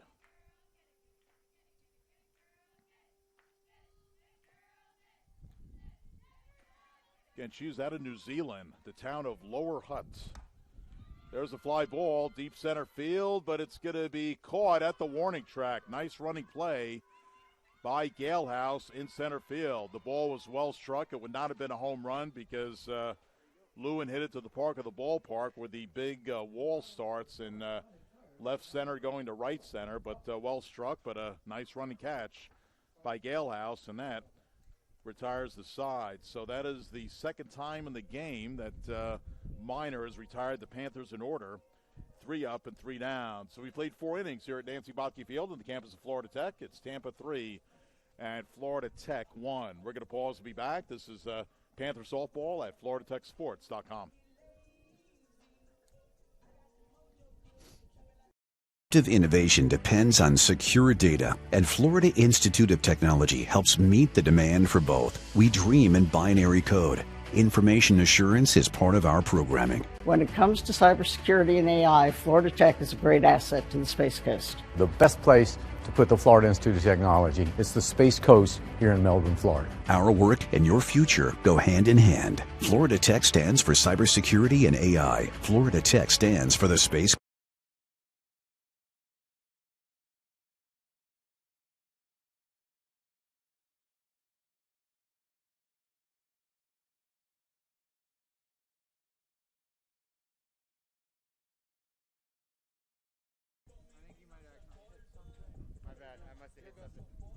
Am I back? Okay. All right, welcome back. Top of the fifth inning. Florida Tech trailing at the Tampa 3-1, and Tina Velazquez, who was the designated player, has now come in to pitch. Let's look at Tina and what she's done so far this year. She has started 2 games, so this is going to be her first relief appearance. Oh, no, wait a minute. Looking at the wrong player. Velazquez has not started a game this year. This is going to be her second appearance. She is 1-0 with a 2.33 earned run average. She's allowed 3 hits in 3 innings. She's allowed 1 run on the 3 hits. She has walked 2, has not struck out about her yet, and opponents are batting .300 against her. Again, Tina was the number 2 pitcher last year, not pitching as much this year. Again, you've got Guider and you've got Lawless, you got Trokey, so the Panthers are pretty deep in pitching. And, of course, with Velazquez, you got a pretty good battle, though she's struggling out of the gate so far this year. Pitch outside corner, strike 1 delivered by Velazquez. To the top of the batting order, this is Stephanie Ballmer, who reached on a fielder's choice back in the 3rd inning and eventually scored one of the 3 Tampa runs, which came across on a 3-run homer by Mariah Galehouse. So that's the big hit of the game for Tampa. That has given them a 3-1 lead as we hit here in the top of the 5th inning. So Ballmer, Klauberg, and Galehouse. High pop-up. That's a Dave Kingman special from the 70s. Shortstop Wessel makes the catch, and 1 away. So I'll bring up Christina Klauberg, the second baseman. She is singled and also been hit by a pitch. Again, eventually scored a run ahead of the Galehouse home run. Being played slightly at pull to left center field by Nelson, the center fielder. So 1 out, nobody on here at the top of the 5th. Tampa 3, Florida Tech 1. The pitch is low for a ball. And it's 1-0 on Christina Klauberg. Again, out of Tampa and Tampa Catholic High. Again, Klauberg was 2 for 4 and 2 runs scored in game number 1. Had a couple of singles. Here's a drive down the left field line, but it's going to be foul and out of the reach of Ellis as she tried to track it down for a possible catch, but instead throws it back into the infield, and it'll be a 1-ball, 1-strike count on Klauberg, again followed by Galehouse. Well, again, after today, unless they are able to add games, Tampa's going to be off for 3 weeks. They're not scheduled to play again until about the 20th of April against Barry. Swung on and missed. And Klauberg now has a 1-ball and 2-strike count on her. And again, it's frustrating, with the pandemic and everything. I mean, Tampa was supposed to open the season with Rollins, and all 4 of those games got either postponed or canceled. Probably canceled. I don't know if you could be able to make those up. 4 games. You could try. 1-2 pitch is a chopper up the middle, and that'll be a base hit in the center field as Wessel lunged for it. Couldn't get it. So Klauberg, 1-out single here in the 5th inning. And that'll bring up Mariah Galehouse, the center fielder. Again, Galehouse, the big 3-run homer, hit it to left center field back in the 3rd inning. So Velazquez has to be careful here. Again, Lawless was the one who gave up that home run. So 1 out, runner on first. And the pitch is outside. That ball had a lot of movement on it. Is Miracle able to keep it in front of her. And it's a 1-ball count on Galehouse.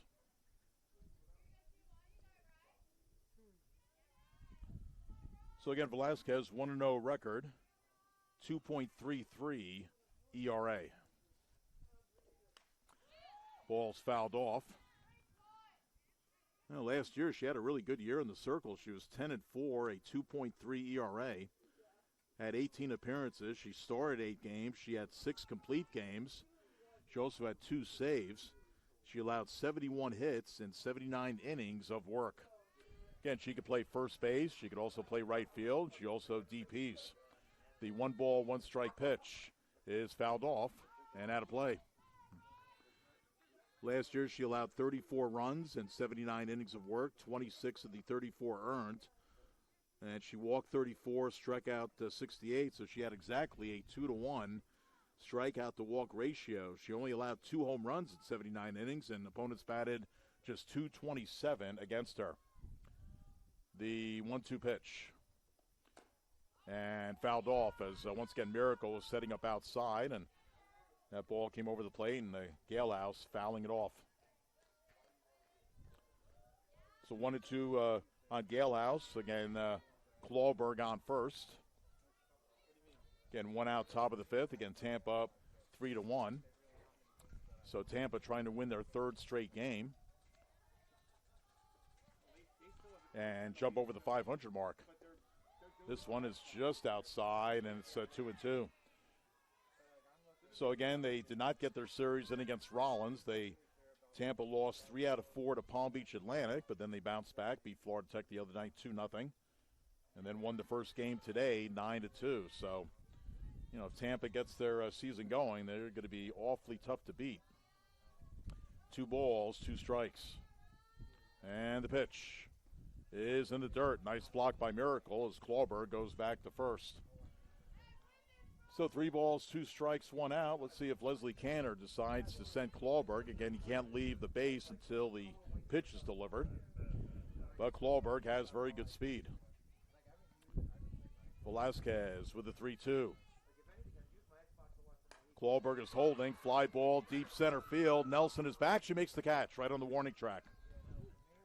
So that ball was not in danger of going out because, again, you got that high wall in center field. But that ball was well struck by Galehouse, but Nelson was there to make the play. So back to first Klauberg, 2 outs. Now it'll bring Corinne up. Now bring up Corinne Miner, the pitcher. She is 1 for 2. She grounded out to third in the first. She singled in the third. And the pitch by Velazquez is lined right to second base and picked off by Lewin, and that retires the side. So a pretty good inning by Velazquez. She did allow the single to Klauberg, but nothing else. No runs, 1 hit, no errors, 1 left. We played 4.5 innings here at Nancy Botke Field on the campus of Florida Tech. It is Tampa 3 and Florida Tech 1. Okay, J.C. Miles with you, FloridaTechSports.com. So again, we got a real horse race in the Sunshine State Conference standings. Again, Rollins at 4-0 in first place.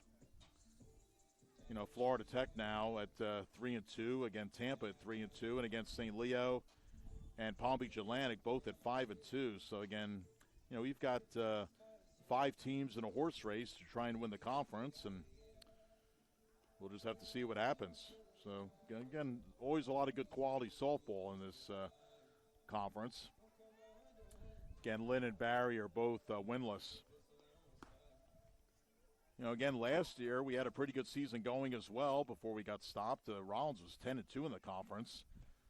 Embry-Riddle and Florida Tech were both 7-2. Tampa was 9-3, and Palm Beach Atlantic was 7-5, and St. Leo was 5-4. So you had 6 teams last year who were having pretty decent seasons in the conference, and I tell you, that could have been a great race to the end, but of course we did not get to the end. We got stopped about a month into the season due to the pandemic, and here we are a year later, and the Panthers, again, they went 16-11 last year, got in 27 games, and they're probably going to get in a little bit less this year, as leading off for the Panthers is Ashley Campbell, the third baseman.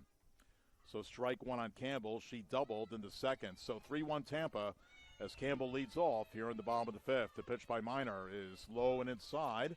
That'll even the count up 1-1 on Ashley Campbell. So for the Panthers, bottom of the batting order, it's Campbell, Miracle, and Ellis against Miner. And Miners pitched very well. The pitch is sliced to right, and this will fall foul, just foul by a few feet down the right field line. So Campbell will have a 1-ball and 2-strike count. So again, Miners, she has allowed 1 run on 2 hits. Again, the 2 hits were in the second inning, non-consecutively. Again, a solo homer by French and then a double by Campbell, and that's been pretty much it for the Panthers. The 1-2 pitch is hooked foul over toward the Tim Wakefield batting facility, and the count remains at 1-2. So the Panthers so far have had only 3 base runners.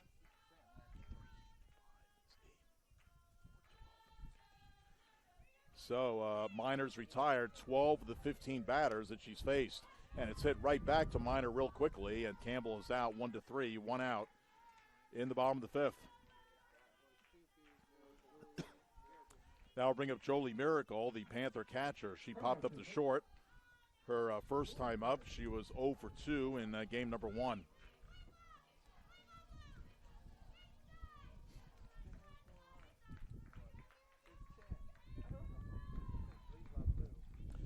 Again, Miracle, she's done most of the catching this year. Again, we had Jaden Klein and Vanessa Rubio last year. I mean, the Panthers were real deep in catching last year, not as deep this year. Michaela Lewin is the other catcher listed on the roster. There's a fly ball to left center, relatively deep, and this will be up against the wall, and this will be a double for Miracle. She hustles in to second base. That ball did not miss a home run by very much, maybe a couple of feet or so, as going back of the ball was Galehouse, and I thought she was going to make the catch, but she missed it. So 1-out double by Miracle. She's on second, and that brings up Whitney Ellis, the left fielder. She struck out swinging in the 3rd inning, and I think we're going to have a pinch runner here, I imagine, for Miracle. So the potential tying run will come to the plate in Whitney Ellis, and the pinch runner is number 11, Peyton Anders, 5'6" junior out of Charlotte, aerospace engineering major. So again, Peyton Anders, whose mom I met last year, a very nice lady, and I hope you're watching the game up there in Charlotte, Mrs. Anders. The pitch is in for a called strike. It's 0-1. Well, again, no fans allowed here in the Olin Complex, but hopefully we got a lot of Panther fans watching at FloridaTechSports.com. Well, again, the modern age of technology, we can bring you the game, and you can just relax at home. So strike 1 pitch is coming up here to Ellis. And in for a called strike, so Ellis is behind the count. No balls and 2 strikes.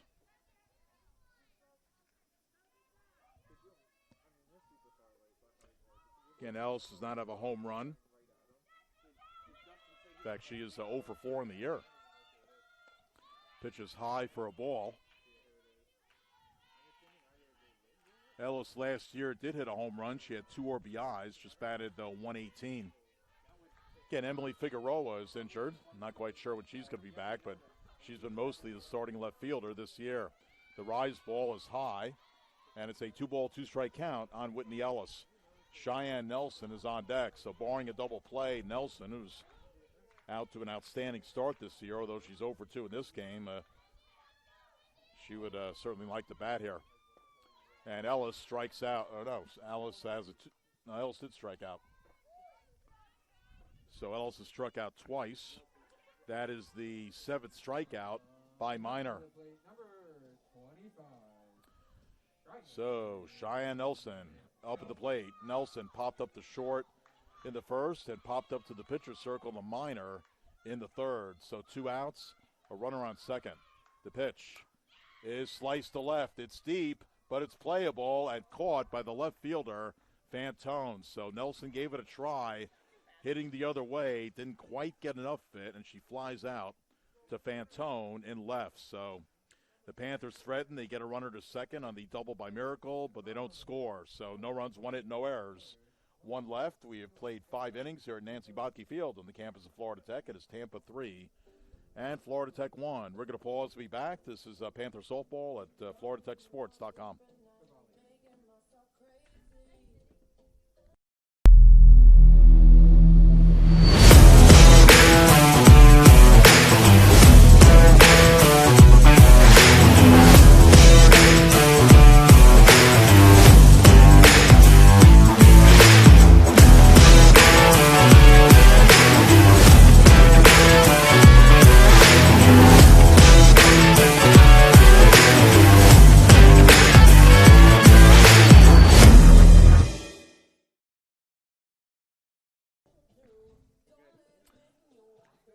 All right, welcome back. We're in the top of the sixth inning.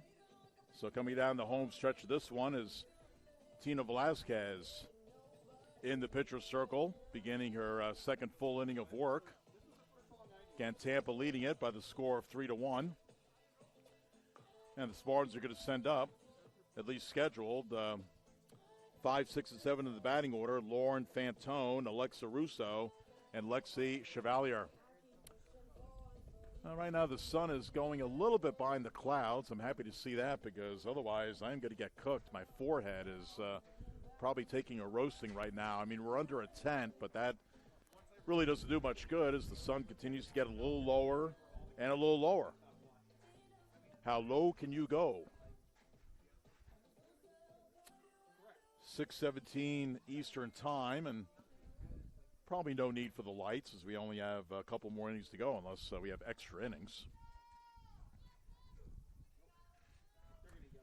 Again, this is the second year we've had lights for softball. All right, Fanton leading off. She's the left fielder. She is 0 for 2 with a fielder's choice. Velazquez has retired 3 of the 4 batters that she has faced. Again, she came in the 5th inning. And showing bunt but not offering, but it's a called strike on Fanton. Again, Fanton, Russo, and Chevalier, the middle of the batting order for the Tampa Spartans.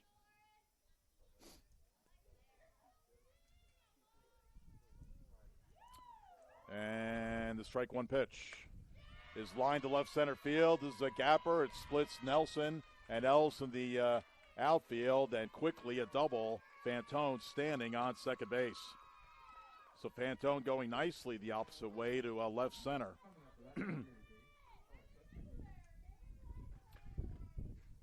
I'll tell you, Tampa has had a bunch of extra base hits today. I mean, they have a homer in this game. They had 2 homers in the first game. They've had a few doubles. So opening double by Fanton, and again, Tampa up 3-1, looking to add to their lead. Here's Alexa Russo, the third baseman. She is 0 for 2. She did, though, reach on an error in the 4th inning. The pitch, little high heat there by Velazquez on the rise ball, and it's strike one.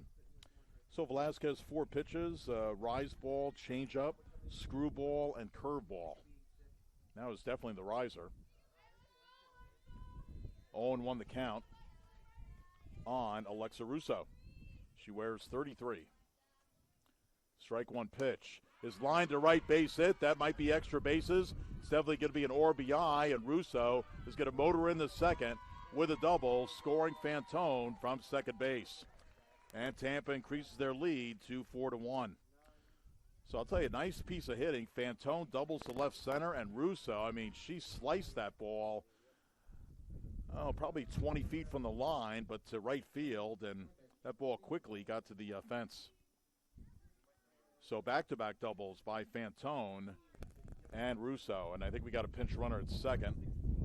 Let's see, 16 is pinch running, and that's Siegel, who pinch ran in game number 1. Again, she's a freshman out of Clearwater. So here's Lexi Chevalier, the right fielder. She is 0 for 1, but she has a 1-4 sack to her credit. So runner on second, and nobody out.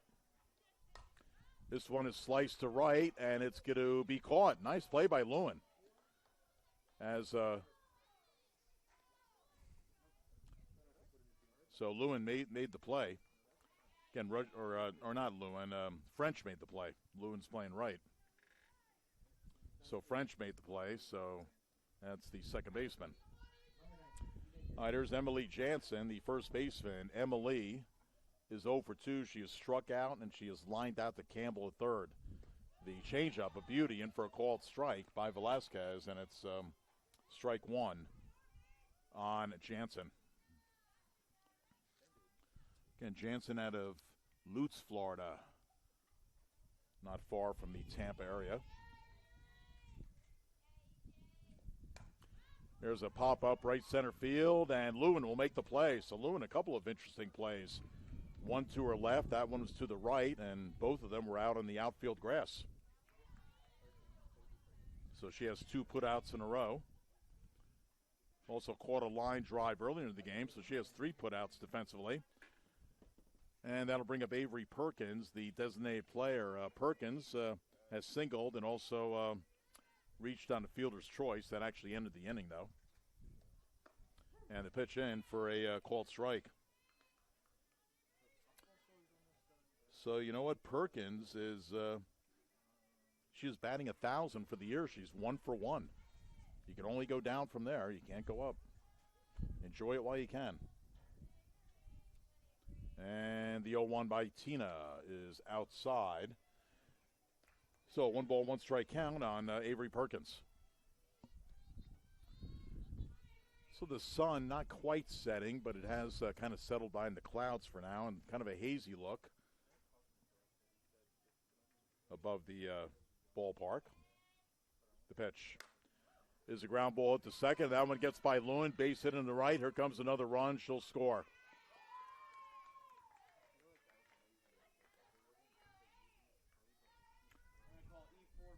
So E4, okay. So again, Russo scoring 2 runs in the inning, and it's now 5-1. Back to the top of the batting order. Here's Stephanie Ballmer, the shortstop. Ballmer is 0 for 3. Did reach on the fielder's choice and scored a run back in the third. Pitch is low for a ball. RBI or not on that last play? No, I didn't think so. Okay. So no RBI by Perkins. She reaches on the error. But in any event, Tampa gets a run. That's all that really matters. 5-1, they lead it here in the top of the 6th. 2 outs, runner on first. There's a high pop-up. Is it playable? Third base side. And Campbell, right next to the high screen of the dugout, makes the catch, and that retires the side. So Ballmer pops out. Foul pop-up to a third. So that ends the inning, but Tampa, after scoring 3 runs in the third, they tack on 2 more here in the 6th. Again, back-to-back doubles by Fanton and Russo got things started. And then Russo eventually scoring on an error as Perkins reached on the E4. So Florida Tech has 6 more outs to try and get into this deficit, which is 4 runs. They trail it by the score of 5-1. Again, J.C. Miles with you, FloridaTechSports.com. Number 33 is going to re-enter. That is Russo for Tampa. So in this inning, if Florida Tech's going to get anything going, well, they got the 2, 3, and 4 batters, Michaela Wessel, Victoria Schramm, and Tina Velazquez. Panthers have not gotten a hit out of any of those 3. And again, they have just 3 hits for the game. Again, the solo homer by French in the second. 2 batters later, a double by Campbell. And then in the last inning, the bottom of the 5th, a double by Miracle. Again, the solo homer by French, the only run so far for Florida Tech, and they only scored 2 in the first game. So trying to get something going here. Again, Minor pitching a outstanding ball game. Again, allowing just 1 run on 3 hits. She has struck out 7. She has walked 1. Boy, that 7-to-1 strikeout to walk ratio. That is how I like it. The pitch as Wessel fouls it off, and it's a strike 1 on Michaela. Wessel struck out swinging in the first. She walked in the third.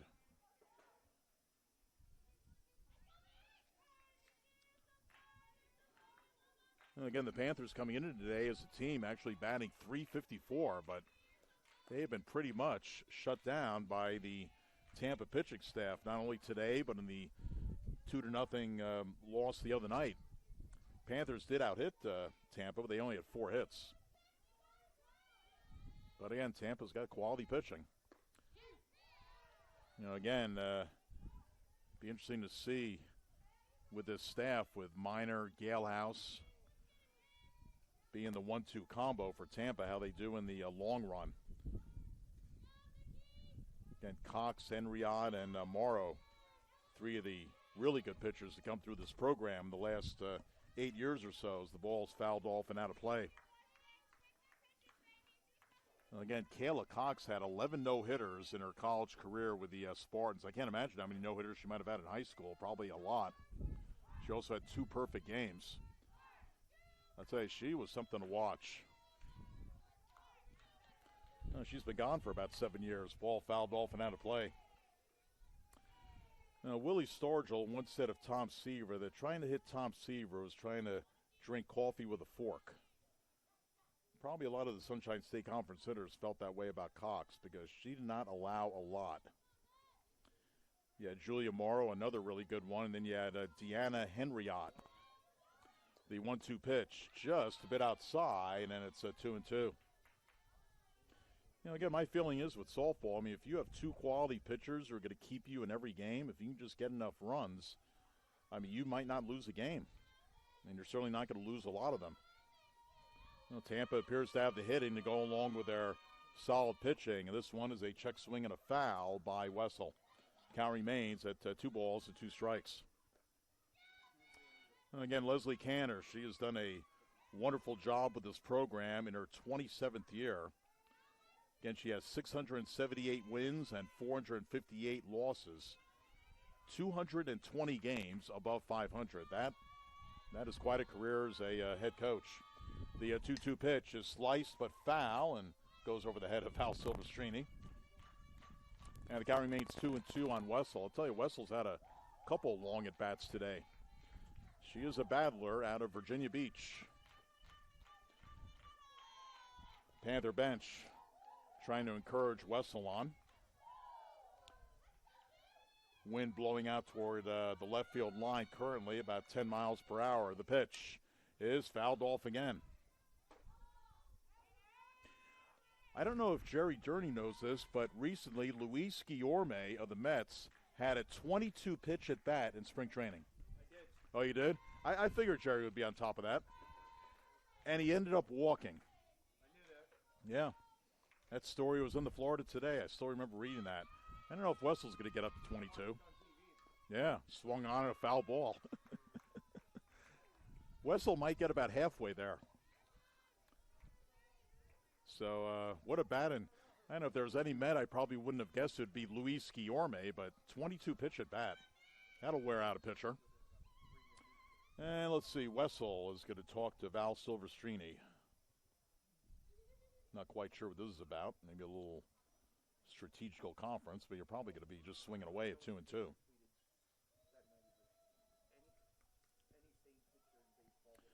So 2-2 the count as Bernard Jethro, the home plate umpire, awaits patiently. Boy, a 22 pitch at bat. How long would that take? About 10 or 15 minutes at least? Can you imagine at bat taking about 15 minutes? I mean, so I didn't get the time of that at bat, but again, the pitches was 22. All right, 2-2. And Wessel lines it into right center field, base hit. Let's see if she can go for 2 here. No, she's going to stop. She was thinking about it. Went about a quarter of the way past first, but decided to hold on the brakes. Again, you're down by 4. You are not going to second base unless you're absolutely sure that you're going to make it. So Wessel leads off with a single here in the bottom of the 6th inning. The Panthers need a few more hits to try and make this interesting. Again, they're down 5-1. So Wessel on first with nobody out here in the bottom of the 6th. And here's Victoria Schramm. She is 0 for 2. The pitch is swung on and missed. And a strike 1 count on Victoria. Schramm grounded out the second of the first inning, struck out looking in the 3rd. Again, Minor with 7 strikeouts and 5+ innings of work. There's a pop-up, shallow right, and this one is going to fall in for a base hit. And good base running by Wessel. She did what you really had to do in that play. You play it halfway, and you really focus on whether the right fielder or the second baseman can make that play. And as soon as she saw it fall in. She raced up to second. So a Texas slinger by Schramm. Schramm was 3 for 3 in game number 1, so she's 1 for 3 in this game, so she's had a really good afternoon. In fact, she is 4 out of 6 in the doubleheader. Here's Tina Velazquez, the Panther pitcher. She has struck out twice, swinging. Velazquez trying to get the bunt down, and it's foul. So Wessel on second, Schramm on first. Nobody out, bottom of the 6th. Florida Tech trailing it 5-1, and Velazquez evidently is trying to bunt the 2 runners up. I don't know if you want to give up an out this late in the game. I mean, you're down by 4, but Velazquez has been in a little bit of a slump. Pitch hit for a strike, and it's strike 2.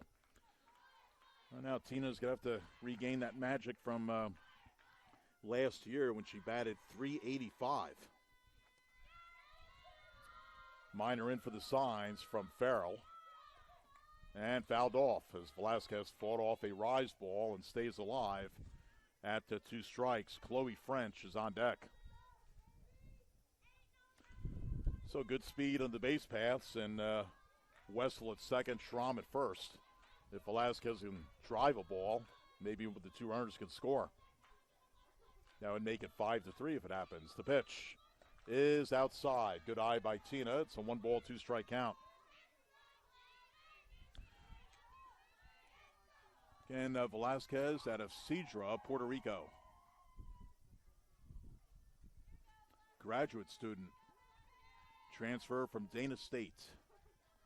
The pitch. Oh, it is in for a called strike 3. So Tina has struck out thrice. That is the 8th strikeout recorded by Corinne Minor. That's the first out of the inning. Here's the second baseman, Chloe French. French hit a solo homer back of the second to account for the only Panther run. Boy, she would love to hit one here. Pitch is outside for a ball. It wouldn't tie the game, but it would draw the Panthers to within 1. And French hit that homer to center field. Not easily done. She stands pretty far away from the plate, too. The pitch is in for a called strike. That'll even the count up at 1 ball and 1 strike. Now, 2 years ago, French batted .349 at Seminole State. She was 4th on the team. Can you imagine batting .349? You're only 4th on the team. There's a high pop-up by French, and this one is going to be out of play. So it'll be a 1-ball, 2-strike count on Chloe French. So in 2019 season, French batted .349. She had 3 homers and 44 runs batted in. Last year, she batted .361. Now, she batted .361, and she was only the 7th leading hitter on the team. Seminole State last year as a team batted .400. That is unreal. So French had a very good junior college career at Seminole State. The pitch is just a bit outside, and it'll be a 3-ball. It'll be a 3-ball and 2-strike count. So runners cannot go here. There's only 1 out. And actually, it's 2-2. All right. So 2-2 on French.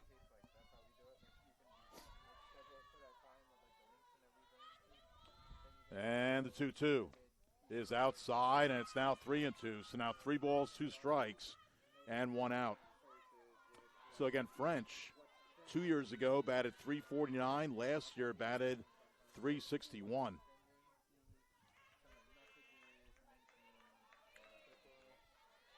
All right, here's the 3-2 pitch. And it's hitting the left field. That'll be a base hit. Short out by the left fielder. Florida Tech trying to score. And, they're going to be out at the plate. Wow. Jeez.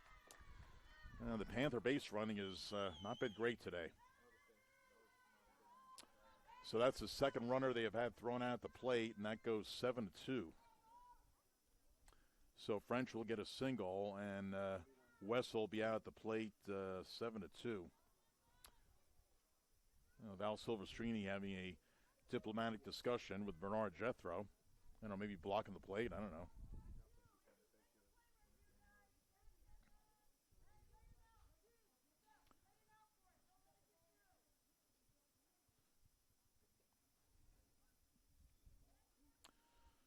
So again,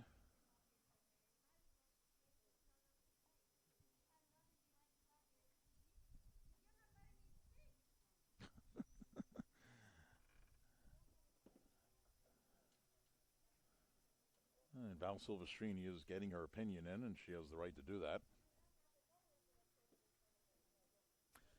Bernard Jethro kind of walking away. I don't think he's going to change the call.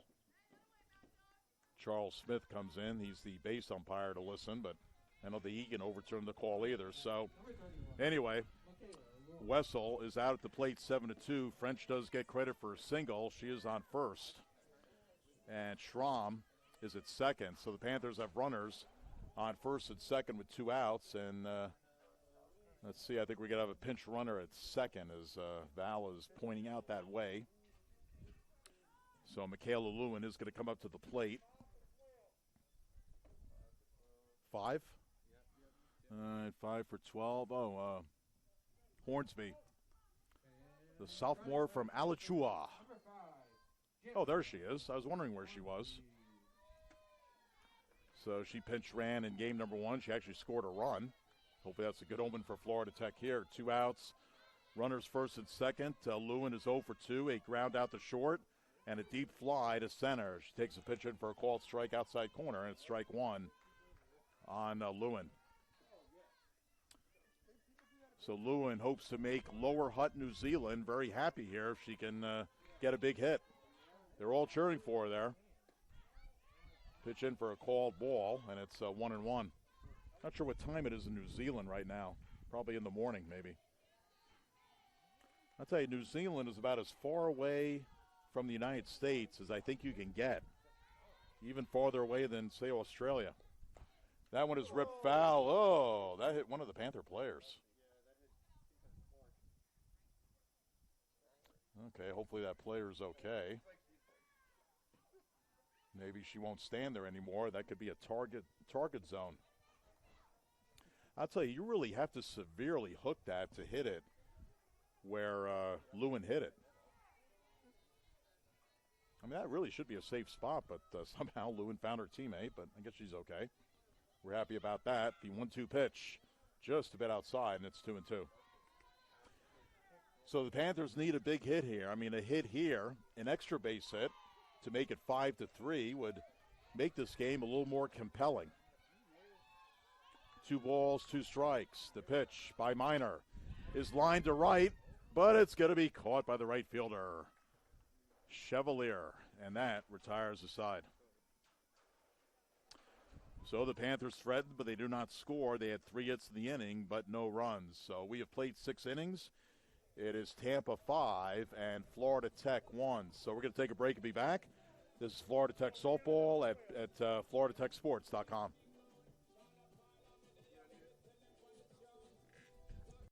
Same year as NASA, Florida Institute of Technology helped put the space in the Space Coast. Aerospace is in our DNA. It's what we did first, and it's what we do best. Florida Tech is developing engineers with the skill sets foundational to the aerospace industry and companies like Northrop Grumman here on the Space Coast. The best place to put the Florida Institute of Technology is the Space Coast here in Melbourne, Florida. Our work and your industry go hand in hand. Florida Tech stands for aerospace. Florida Tech stands for the Space Coast. All right, welcome back. Top of the 7th inning. Again, Trey Shanaville from the men's basketball team helping out here. He is moving on to Appalachian State next year. I assume he enjoyed his time here at Florida Tech. I don't know why you wouldn't. I mean, it's a great school and played on the football team, which unfortunately does not exist anymore. So Trey Shanaville doing a little bit of everything during his time and, of course, maintaining great grades. All right, Tina Velazquez out for another inning. Again, she relieved Lawless to start off the 5th. So Lawless, again, went 4 innings of the game. Again, Lawless pitched pretty well in 3 of the 4 innings. Again, Tampa, their big inning in game number 1 was a 7-run 4th inning. Their big inning in this game was a 3-run 3rd. And that was the inning where Galehouse hit a 3-run homer. Otherwise, Lawless really pitched pretty well. But again, that one big inning can always get you, and it's gotten Florida Tech twice today. And again, with a 3-run 3rd, you tack on the 2-run 6, and again, Tampa is up 5-1, and we go to the top of the 7th. So Christina Klauberg, Maria Galehouse, and Corin Minor, 2, 3, and 4, in the batting order to face Tina Velazquez. They're in the top of the seventh. They get Tampa up 5-1. The pitch is a high pop-up. This one is hooked foul. Third base side out of play. So 0-1 on Klauberg, who has had a pretty good game in game number 2. She's been on base 3 times, 2 singles. Also got hit by a pitch. She has a run scored as well.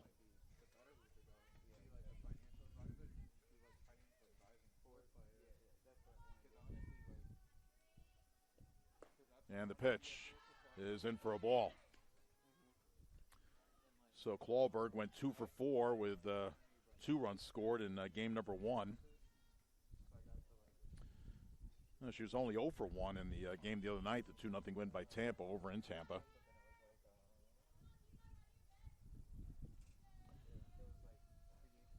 And this one is lined to Campbell. Hey, why not? Campbell's had so many line drives to third, and you know what? She's picked off all of them. I don't think she had one that she missed.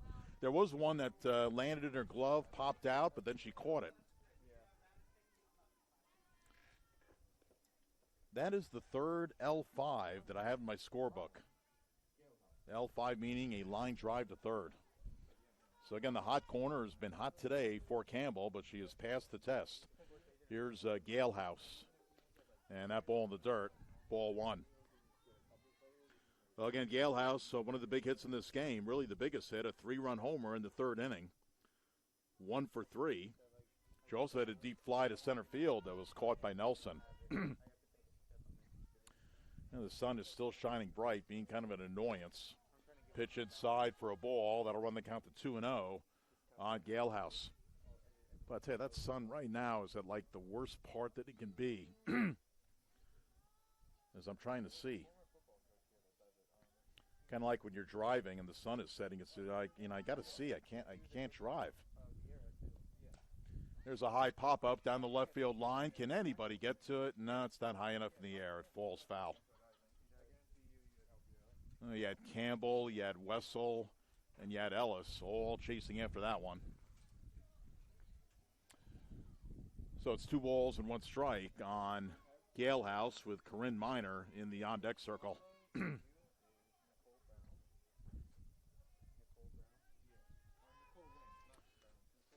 Gale House out of the town of Spring Hill. The 2-1 is sharply at foul down the left field line, and again, Leslie Cantor, the head coach, being nimble of foot, avoids that ball. And the count remains at 2-2. So again, this is going to be an interesting race in Sunshine State Conference softball. Again, you got about 4 or 5 teams who are pretty close to each other, and there really isn't a lot separating any of those teams. You just got to play the games and see what happens. I mean, I don't think there's really one team that stands out. Makes for great competitive softball. The 2-2 pitch is a high pop-up, and that one is straight back, I think. Oh, there it is. I see the rolling ball behind me.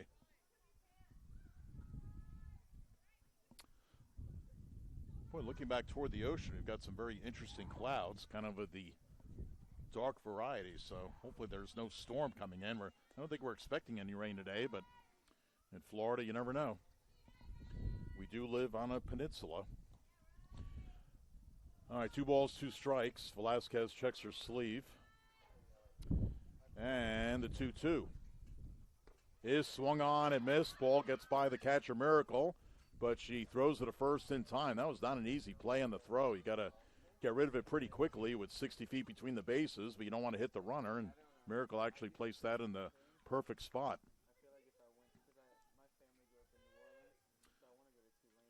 So the K by Velazquez, and let's see, for Tina, that's actually her first strikeout. Lawless had 4 strikeouts, so that's the 5th time that Tampa struck out.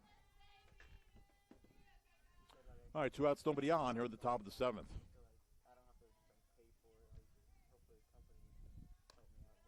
And it is Corinne Miner at the plate. Again, Miner, very talented pitcher, but also a very good hitter. So she's got the double dose of talent with her. 1-0. And the pitch is a long fly ball to left field, and we'll see you later. Corinne Minor with a solo home run. Not much doubt about that. Hit to the right of the scoreboard. In fact, that split the scoreboard and the flag. So 2-out home run by Minor and another run for Tampa. They now lead it 6-1.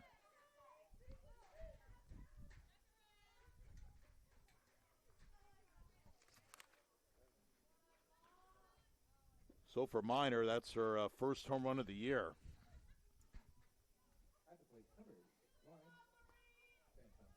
Well, again, Tampa did not have a home run this season coming into today, and they have hit at least 4. I think two in each game. I'll double check that here in a minute. So their home running prowess is coming alive. Swung on and missed. Again, in game 1, Balmer had a 2-run homer. Chevalier, I'm going to miss her. She had a 2-run homer. Gail House, a 3-run homer, and now a solo shot by Minor. Pitches outside for a ball. Fanton at the plate. She doubled. She is 1 for 3. So Velazquez trying to get out of the inning here, and Florida Tech could be staring at a 5-run deficit. And the pitch is outside. So 2-1 the count.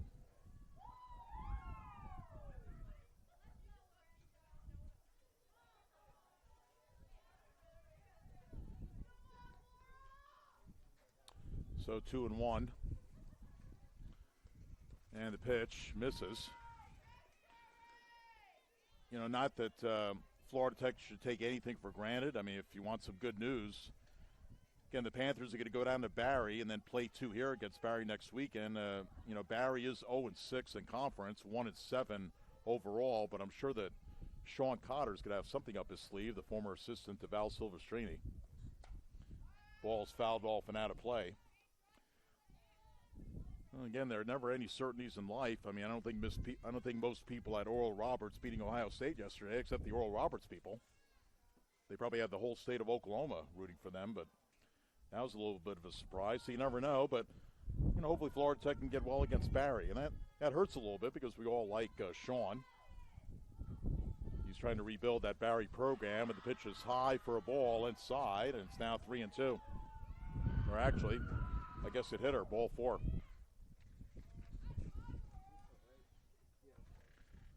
That was a hit better? Okay. Oh, okay. So that was a walk. Almost hit her. Here's Alexa Russo, the third baseman. Alexa has doubled, reached on an error, and also struck out.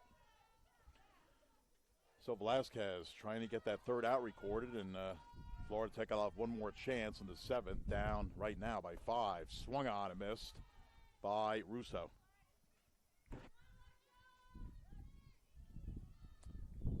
Again, still plenty of light out here at about 6:49 Eastern time.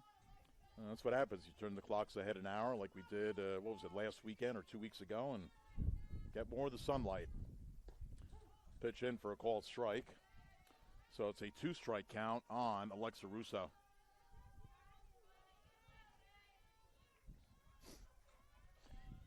Getting a little bit chillier. I don't think it's as chilly as it was for the baseball game last night. It got pretty cold.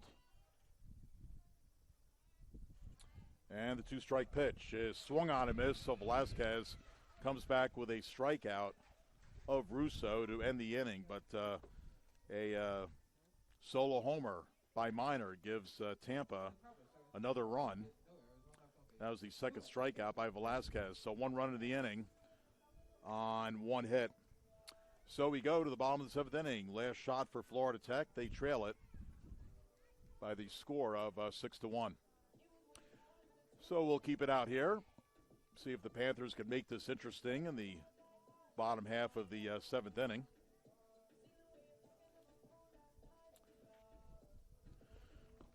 They're going to send up the bottom of their batting order, so the bottom of the batting order has to try and come through, but Actually, Campbell is 1 for 2 with a double. Miracle is 1 for 2 with a double. So the bottom half of the lineup, not too bad today.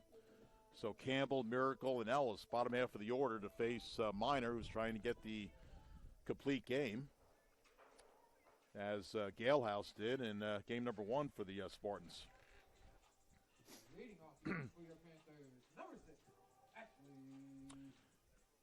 So Ashley Campbell out of the Clearwater area in the Canterbury School will lead things off.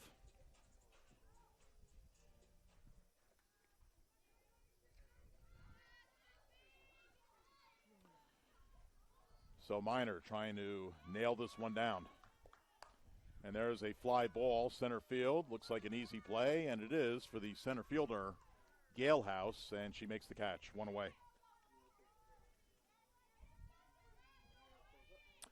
And that'll bring up Jolie Miracle. Miracle's 1 for 2. She doubled again back in the 5th inning. And the pitch is in for a called strike. It's 0-1.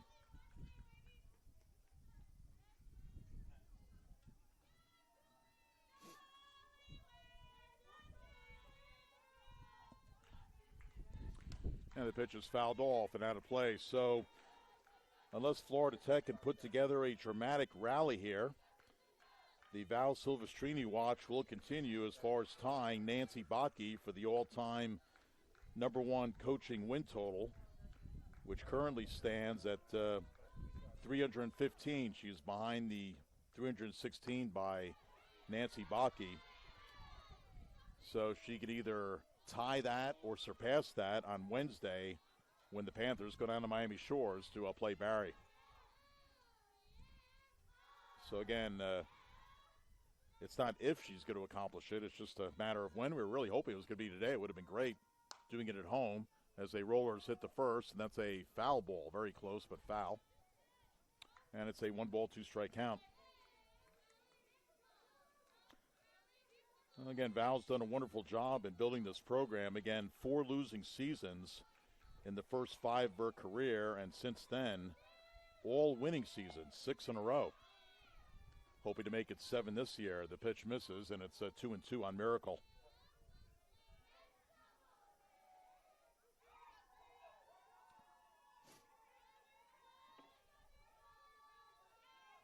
And the pitch is a little pop-up to short and caught by Ballmer for out number 2.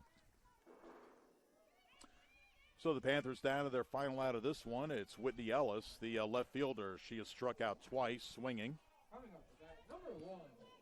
So again, the book on Minor's been very good today. She has struck out 8.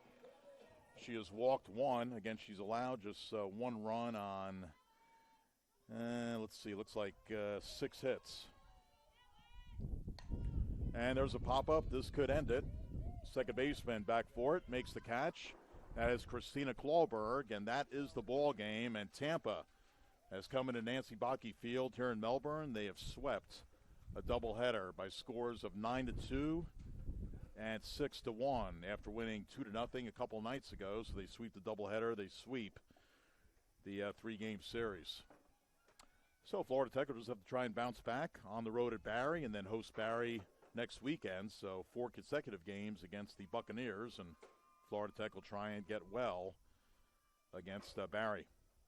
All right, quick wrap-up of this one, and then we'll bid you adios until next Saturday when the Panthers will be back at home. Well, again, Florida Tech, like they did in Game 1, jumped out to a 1-0 lead. Chloe French hit a solo homer in the second, but as it turned out, that would be all the Panthers scoring in game number 2. As Tampa came back with 3 in the 3rd inning, capped off by a 3-run homer by Galehouse. Still, this is a really close game. Tampa led 3-1 at the end of 5. But then the Spartans would add 3 more runs in the 6th inning, or 2 more runs at the 6th inning. Back-to-back doubles by Fanton and Russo to start off. There was an error mixed in, and Tampa was able to score a couple of runs at the 6th. They would tack on another run in the 7th, solo homer by Corinne Minor. So Corinne Minor, She did very well in two aspects. She was the winning pitcher, pitched very well, and she hit very well. She went 2 for 4 at the plate. So Minor, the winning pitcher, she evens her record at 2-2, and the losing pitcher for Florida Tech would be Lawless, and she falls to 2-2. I'm J.C. Meyerholtz. Thank you very much for tuning in. And again, you can follow the Panthers on the road down at Barrie. Just go to the Panther website and click on the Watch Live thing, or you can also get live stats as well and follow the Panthers. They play a doubleheader on Wednesday against Barrie. Check the exact start time for that. I don't have it offhand, but it'll be on our website. And again, rejoin us next week on Saturday. That'll be a 3 o'clock start for a doubleheader against the Barrie Buccaneers. So thanks for tuning in. J.C. Meyerholtz signing off from Nancy Bocke Field. Again, the final scores 9-2 and 6-1. The Tampa Spartans, a very good ball club, sweep a doubleheader from Florida Tech. So we will talk to you next Saturday. Have a great rest of the week. And this is FloridaTechSports.com. Good night.